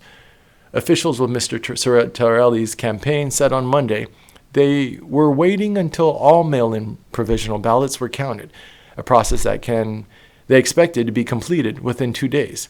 His continuing failure to do so is an assault on the integrity of our elections. An election lawyer for the Siratarelli campaign, Mark Sheridan, acknowledged that it was unlikely for Mr. Siratarelli to pull ahead in the vote count. At the same time, Mr. Sheridan sought to distance Mr. Siratarelli from former President Donald J. Trump's prosecution, or post-election stop the steal strategy. That made disproved claims of voter fraud and led to a deadly January 6th insurrection at the U.S. Capitol. To come within 1% of Mr. Murphy and justify a recount, Mr. Siratarelli would need to narrow the voter gap that separates them to about 26,000 votes. So right now they're separated by 65,000, and he would need to cut it more than half in order to trigger a recall. Interesting.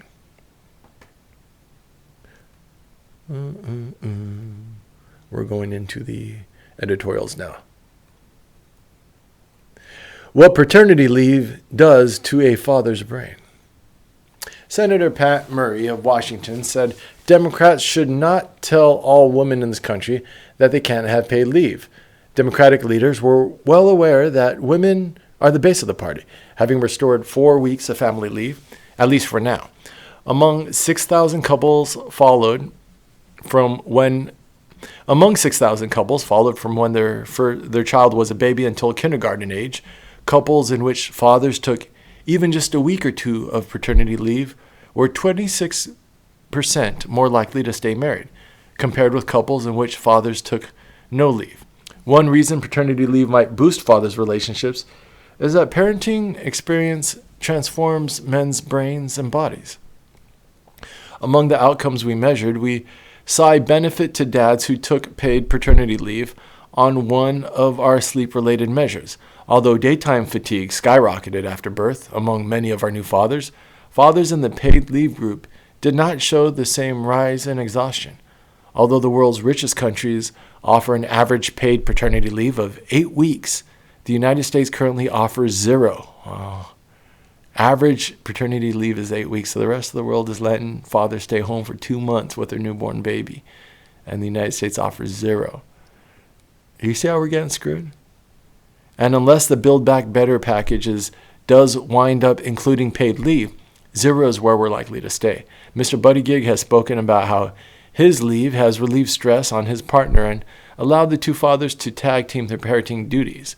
My workday as a dad starts at about 3 in the morning when Chasen finally hits the sack and it's my turn.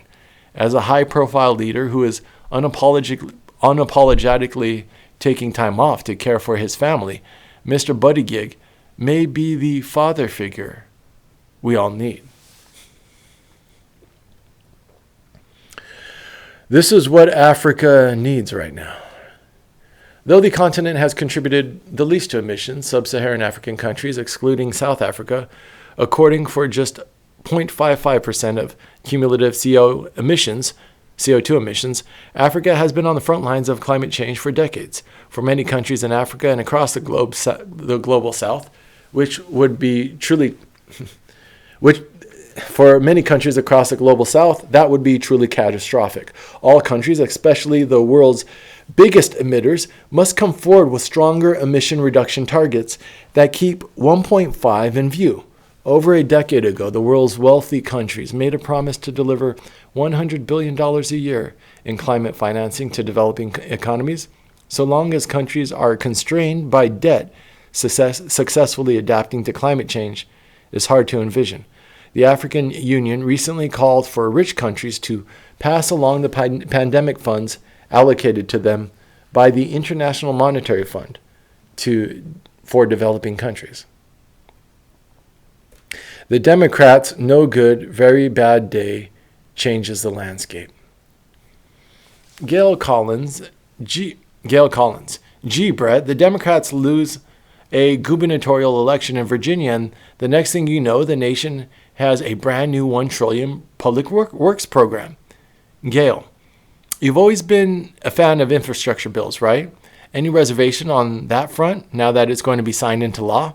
Brett, as someone who occasionally drives the Pulaski Skyway in New Jersey, gripping the wheel with both hands while idly wondering if the bridge that was built in the Hoover administration will hold for another 5 minutes or collapse into the Hackensack River, I remain a committed fan of the infrastructure bill.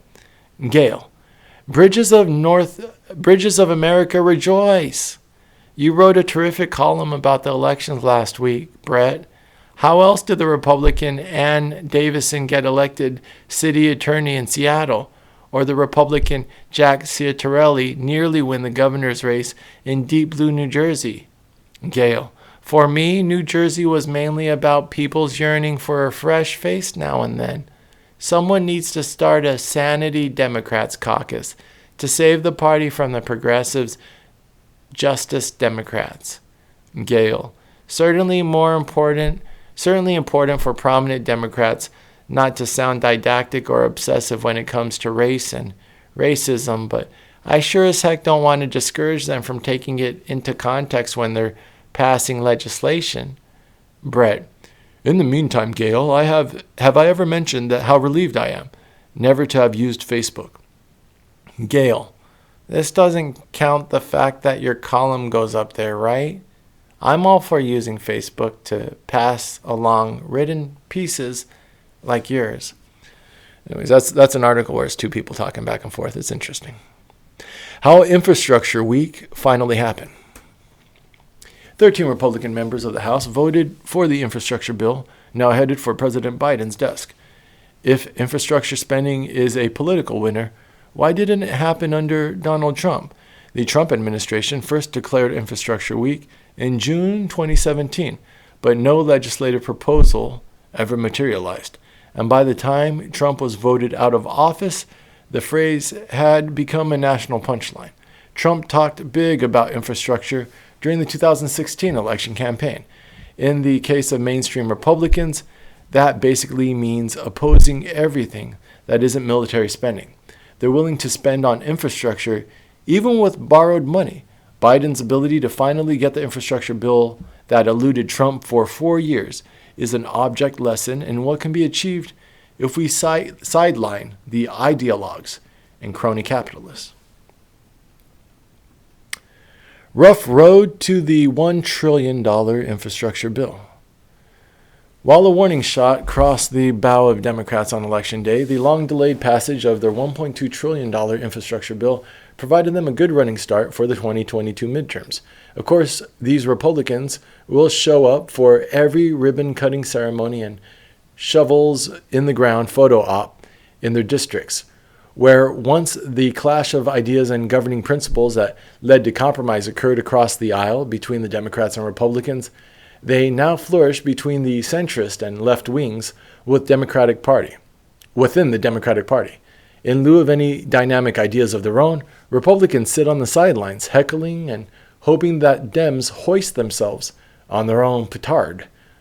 With the signing of this $1.2 trillion infrastructure bill, which includes a $65 billion investment for broadband, this family, along with millions of others, will now be able to access and afford the internet, so they can unlock opportunities in education, healthcare, and the economy. Philanthropic organizations like ours have long supported grassroots community organizations working to close the digital divide.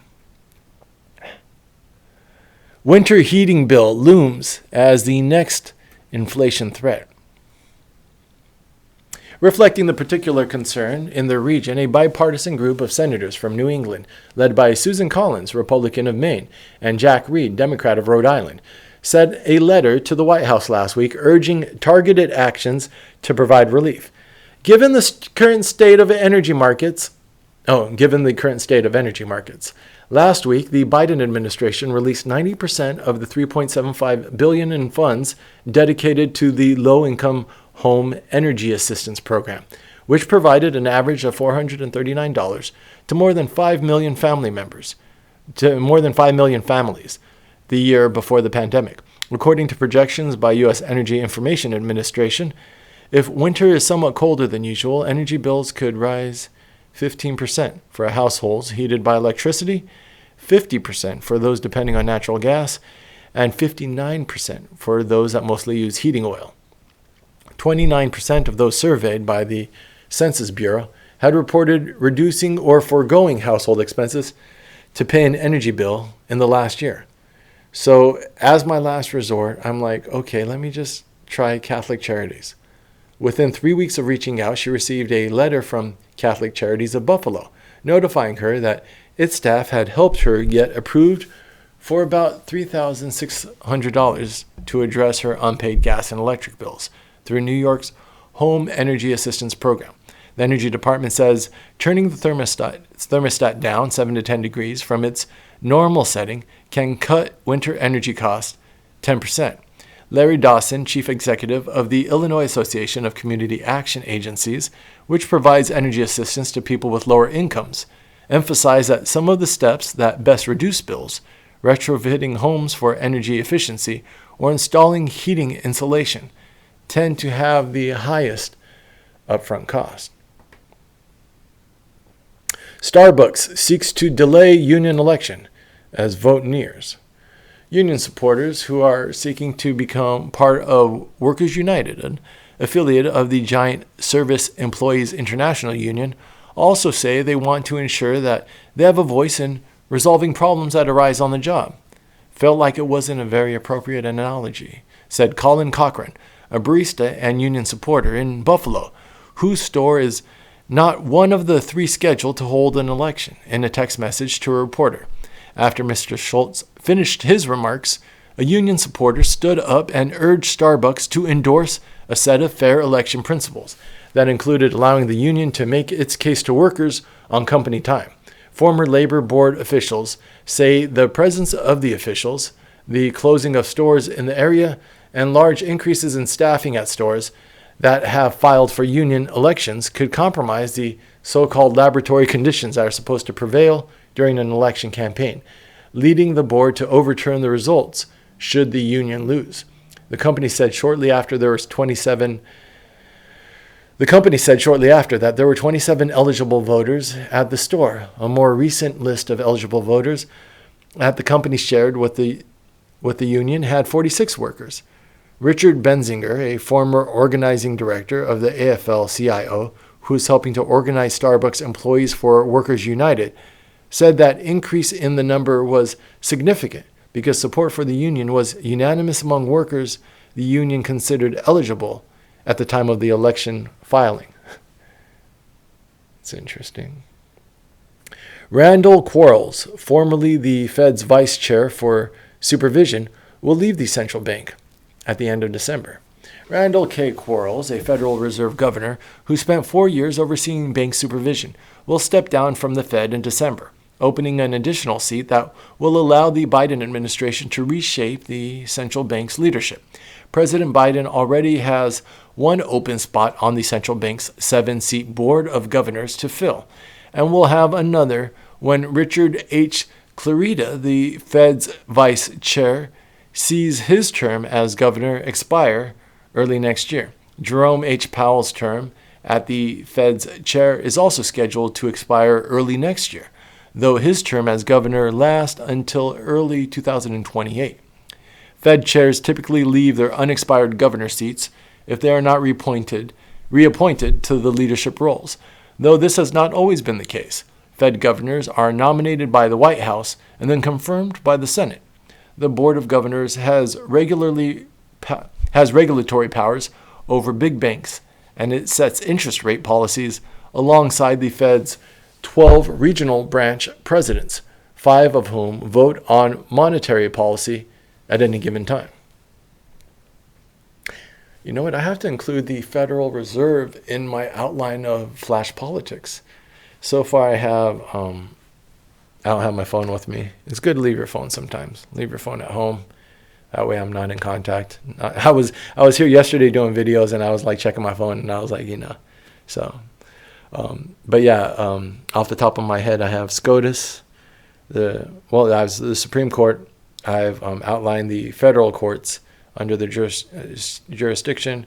Well, yeah, all the federal court system. I've done, of course, all 50 states, the state legislatures and also the House and the Senate, the representatives. I've done the president and every sitting member of his cabinet. What other parts of government? That covers it. We have the legislative, we have the executive, we have the judicial. But the Fed, part of my whole approach of grounding politics into objective reality is to audit it, to lay it all out there. Where are we going wrong? Why? We have enough money to support people in need in the United States. So people in need first and foremost, which scientifically, according to the research, is going to reduce crime, make less desperate people. Audit the military. We don't need war. War is a waste. It's the ultimate luxury good. Building a bomb for $30,000 that a guy who doesn't even make that much is shooting off at another guy who doesn't even make $3,000 in the last 10 years of his life. Well, no, I don't know about that, but these guys are making a fraction of what our soldiers are making. And they're poor people killing other poor people. But they're using technology that costs tens of thousands of dollars. This is illogic at face value. So anyway, audit all this stuff, find out where the money's going. But the Fed is a big part of that. And so, this just reminded me I should include the Fed. We don't really talk about that enough, right? What is the structure of the Fed? And we already know by reading this every day, I'm realizing that their talk on inflation has been BS from the start. The Fed has been claiming ever since they started pumping out trillions last year that it wasn't going to lead to inflation. And it has. And now they're claiming that inflation's not high enough to meet their target. When every news article I read coming out recently is that it's surpassing targets. And then also I'm starting to learn how the Fed's target for inflation or their metrics for measuring inflation is manipulated. They're not measuring real inflation. It sounds like they have an incentive to increase inflation. And so we definitely want to look at and this is my opinion, but we're going to do this scientifically. Match up people's words with their actions to try to determine their values, what's in their head, thoughts, words, and actions. What are their values? What are they saying? What are they doing? Either you're malicious or you're an idiot, but either way, if we're suffering the ill effects of bad policy, we have enough tools at our disposal in order to identify and correct that now. So, the tools that we need are just communication.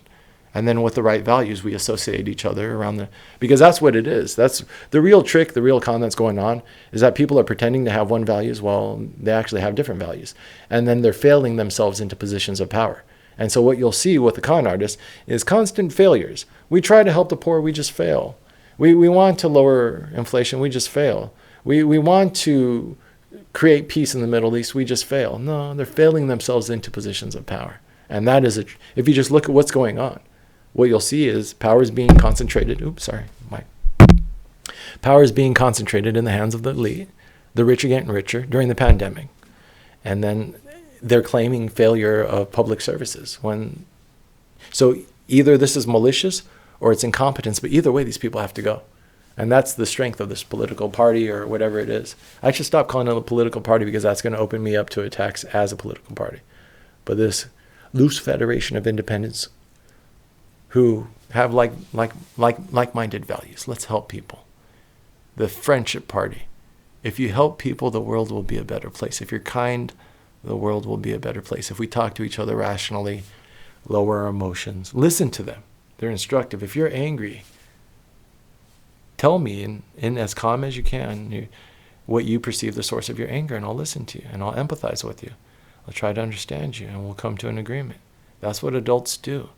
They don't shout at each other, but they also don't ignore each other's pain. Your pain justifies itself. Your emotions justify themselves. We're not going to judge people for being emotional.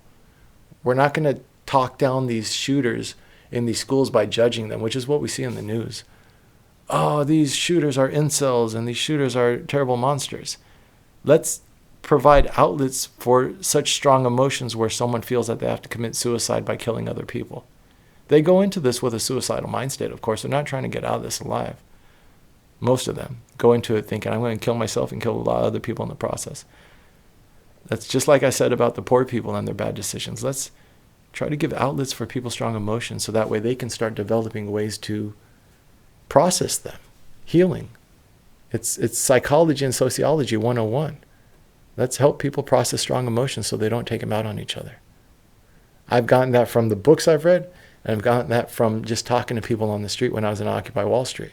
Just talk to people who are suffering, and you'll realize the source of strong emotions is suffering. People are feeling tight right now, as they would say. It's tight. And when people are tight, they pop off. So let's help support more people. I'm tired, so I'm a little emotional myself, right? All right, almost done. Like 5 more articles. Randall Quarles, formerly the Fed's vice chair for supervision, will leave the central bank. I just did that one. I was about to read an article twice. That's so annoying. Paytm, a payments company, is aiming to raise $2.5 billion amid India's stock boom. With stocks on a tear in India, the parent company of Paytm, a leading digital payments app, went public on Monday with hopes of becoming the country's largest initial public offering. India's central bank, the Reserve Bank of India, has steadily cut interest rates, encouraging banks to lend more and consumers, particularly young, savvy online shoppers, to spend more. All of these three are making the sun and moon and the stars align for young India. That's British? What was that accent? With coronavirus infections in India low and foot traffic returning to brick and mortar stores, the new sanitation sensitized shoppers may prefer to scan QR codes rather than handle cash. India's richest man, Mukesh Ambani, began a joint venture with Facebook last year to offer digital payments over WhatsApp, India's most popular messaging service.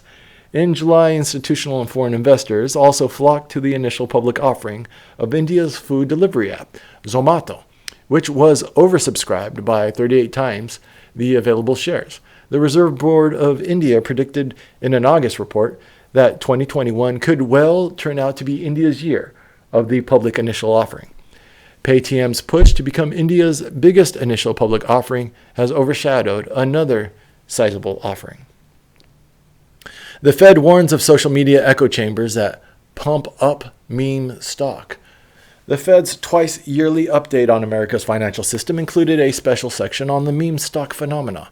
Social media can pump up interest in stock, and it could also create an echo chamber, one in which investors find themselves communicating most frequently with others with similar interests and views, thereby reinforcing their views, even if these views are speculative or biased. Still, internet-inspired pile-ons do not necessarily create conditions that will spur a broad market crash, the Fed's report suggested. The central bank specifically assessed what happened to shares of AMC Entertainment and GameStop in January, noting that activity and volatility in those stocks came alongside high activity on Twitter. While the report concluded that recent episodes of meme stock volatility did not leave a lasting imprint on broader markets, the Fed said a few trends should be monitored. The report pointed out that young and debt-laden investors may be more vulnerable to stock price swings, especially since they are now using options, which allow traders to place bets on whether prices will rise or fall, and which can magnify leverage and potential loss. Stock prices have increased notably, the report said, and prices relative to forecast earnings remain near historical highs. The Fed noted that corporate bond issuance remain robust, supported by low interest rates, also pointing out that across the rating spectrum, the composition of newly issued corporate bonds has become riskier. And while many markets show signs of investor optimism, some financial strains from the pandemic shock persist. Wirecutter workers threaten a walkout during a peak shopping week over contract delays. Union members at Wirecutter, a product review website owned by the New York Times Company, said on Monday that they were prepared to stop working during the busy shopping period around Black Friday if a deal for a contract was not reached. Staff at Wirecutter unionized in 2019, and the Times Company voluntarily recognized the union. The Wirecutter union said it was seeking higher salary minimums and guaranteed raises. We're now on the front page of the New York Times website daily, and even throughout all of that, we haven't seen a meaningful increase in wages. The union is seeking a $50,000 minimum salary and guaranteed annual increases of at least 3%.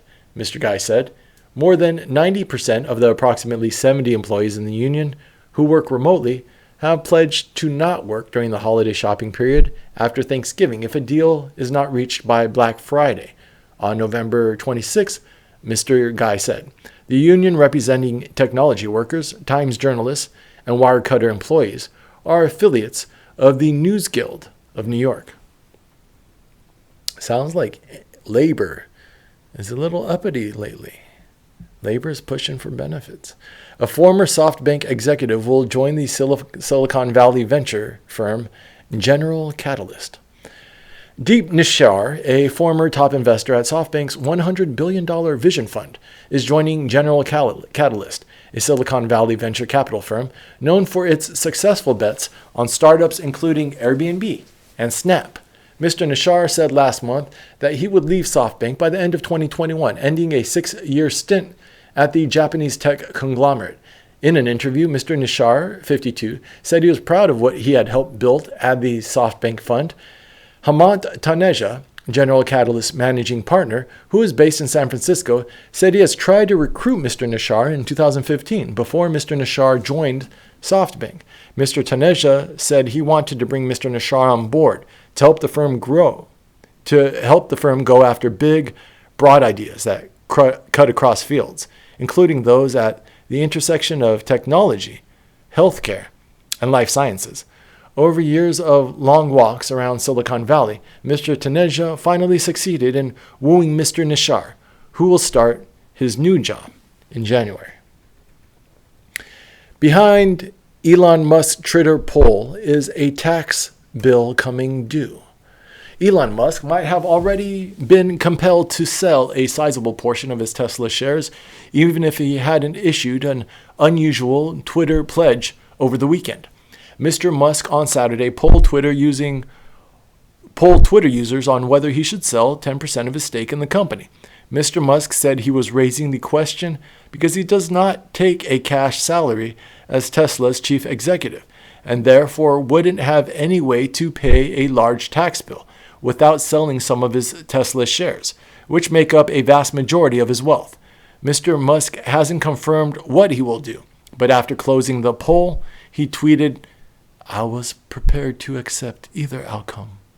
Either way, Mr. Musk may soon have needed to sell a big chunk of his shares.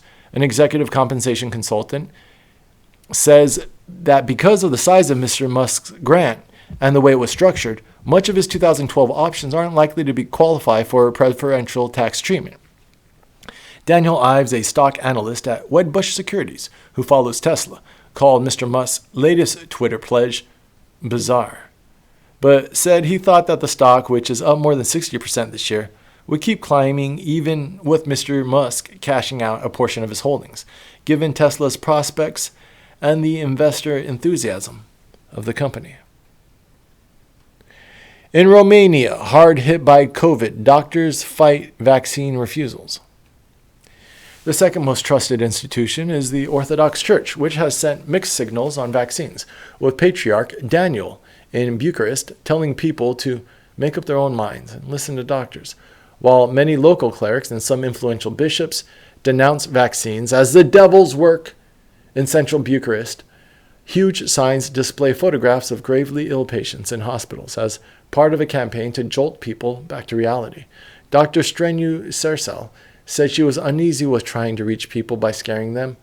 "We should be talking about science, not fear," she said. But fear is the only thing that got the attention of the general population. Distrust of just about everything and everyone is so deep, she said. Some of her patients are gasping for breath, but tell me COVID does not exist.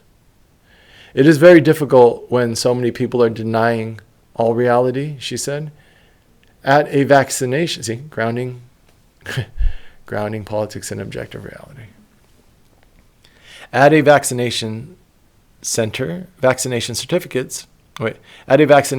at her hospital, only a trickle of people pass through most days, though vaccines are free and increasingly necessary, following new rules requiring vaccination certificates to enter many public buildings. At the start of the pandemic in 2020, COVID disinformation in Romania mostly followed themes that found traction in many other countries, according to Alina Bargaunu, a Bucharest communications professor who tracks disinformation, with people spreading wild conspiracy theories under fake names on Facebook and other social media. U.S. travel ban ends, easing personal frustrations and diplomatic tensions. For months, like many Europeans, Ms. Tesson waited in frustration as the United States kept its COVID-related travel ban in force, even after the European Union lifted its own prohibition on Americans. In June, the European Union asked member countries to reopen their border to U.S. travelers, and leaders had expected that the Biden administration would soon reciprocate. The European Union was closing in on American vaccination rates. It overtook them in July, and members were containing coronavirus infections as cases were rising in the United States. Ms. Lenardaki, 45, is still not taking anything for granted. I keep wondering, is this real? Even with the borders open again, many Europeans struggle to understand why the ban remained in place for so long, said Edward Alden, a senior fellow at the Council on Foreign Relations who specializes in immigration and trade. We haven't seen each other in 2 years, he said, so we thought Thanksgiving, Christmas, New Year's Eve. Why not? The Biden administration is lifting the ban weeks ahead of the holiday season, and Europeans can now enter the United States with proof of vaccination and a negative COVID test no more than 72 hours old. Although 65% of EU residents have been vaccinated, there are wide discrepancies within the bloc, with most Eastern European countries lagging. U.S. urges court not to block vaccine mandate on employers. The Biden administration on Monday argued that federal government had all the power needed to require large employers to mandate vaccination of their workers against COVID-19 virus, or to require those who refuse the shot to wear masks and submit to weekly testing. In a 28-page filing before the United States Court of Appeals for the Fifth Circuit, which temporarily blocked the mandate with a nationwide stay last week, the Justice Department argued that the rule was necessary to protect workers from the pandemic and was grounded in law. Their lawsuit argued that the mandate is an unlawful overreach that exceeds the authority Congress has legitimately delegated to OSHA. The agency, several of the plaintiffs argued in a 20-page filing on November 7th, is an occupational safety organization with limited jurisdiction to protect workers from dangerous workplace substances like asbestos, not a public health agency with wide-ranging authority to address communicable diseases through regulation. They also argued that raising concerns about workplace safety was just a pretext for the Biden administration's real agenda, pressuring more Americans to get vaccinated. The Justice Department wrote that the statutory text is unambiguous and limited to addressing grave dangers to employees in the workplace. Like many other areas of regulation, workplace safety regulation may affect many Americans and may touch on issues about which some people disagree. But that does not automatically compel a circumscribed interpretation of a deliberately broad congressional grant.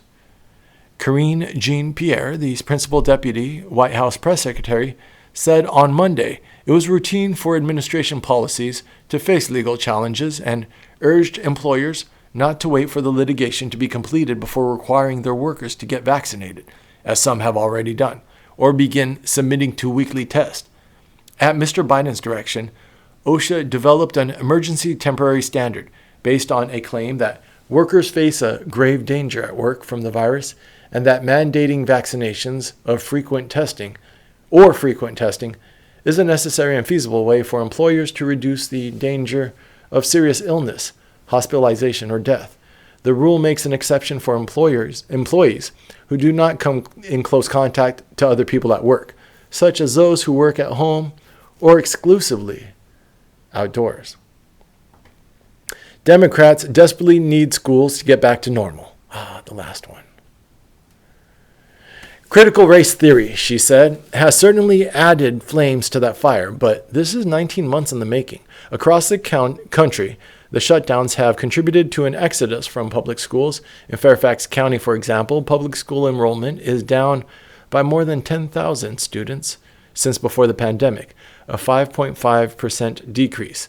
Enrollment in New York City public schools declined by 4.5%, about 50,000 students by 4.5%, about 50,000 students. In California, public school enrollment decreased by 3%, or about 160,000 students, the largest drop in 20 years. Because school budgets are partly dependent on head counts, these missing students could lead to severe cuts, making public schools even less attractive. You have a multiracial group of parents that felt like the public school bureaucracies were putting their children through a policy regime of chaos with COVID and shutdowns, and then pumping them full of left-wing racialist ideologies, he said. And that, my friends, has been reading the Times 2 hours and 10 minutes, the longest one yet. Yeah, this probably was supposed to be an hour and a half. And I just had some things to get out. It's okay. This is reading the Times in order to turn this into a business. I would like this to be a standalone project of this is how I'm going to get my information. Not only the New York Times, we're going to do The Economist, we're going to do different news sources, take their information, we're going to summarize it with summary algorithms, and then we're going to have people read them. And that's just going to be one way that we analyze the news of the day, because there's too much information out there. We have to help summarize it and distribute it without bias. So no matter what, we're going to create tools to synthesize information and then give it to you. And then I'm going to give you my opinion, but that's going to be separate. First, I'm going to give you what they say, because that's what you do in an honest, transparent debate, is repeat back what people are telling you without commentary. And that's what you do as a good leader, right? As a good manager. If anyone out there is a manager in charge of people, if you have criticism for me or a question, I repeat your question to make sure I understand it. So what you're saying is, and then you wait and let them agree with you. And if not, clarify. Until I can put what your concerns are into my words. That's the first step of empathy, right? So what you're saying, so that's what we're doing with the New York Times, and we're going to do it with other news sources. So what you're saying is, but the thing is they're drowning us with information. I think it's purposeful, just so we don't, everyone says there's too much information, we can't keep it all up. So this is one of the tools I'm developing to help you stay afloat on the information. So you could be like Shaz, I've been doing this since I had an underground newspaper in high school. So since for 25 years now, about 25 years since I was about 9, not that long, 22, 23 years. Since I was about 16, watching the news, making my opinions. I have notes going back since high school. About 10 of the last years, I've actually not worked and just worked on my writing. Real estate was my biggest break. I took 5-6 years to start a real estate company in Manhattan. The last couple of years have been a corrective of that. So since 2018, I've gone back to pretty much writing full-time, reading, knocking out the book list, working on my political philosophy. So now I believe I'm at the point where I want to share my tools that I've been developing with you guys, so we can ground our political theories in objective reality. And they give me peace. I hope they give you peace. This is a very crude tool that we're working on. So we're watering this seed. We're nurturing it daily with hard work.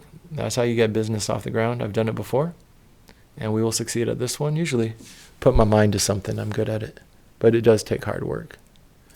But you push through the tired. But tonight, I'm going off a couple hours sleep. And right now, the way that I'm using this studio is I'm sharing my schedule with other people. So sometimes when they're here in the day, I have to come here at night. So yeah, we're gonna end on that note and just do one day. But I will catch up to today's news eventually. No matter what you're doing, no matter how hard it is, no matter how monumental the task, and saving the world is probably the biggest task you can set out for yourself. You have to love yourself. You have to first have peace. Peace is a source of strength. Wait, what did I say? I just said this earlier today.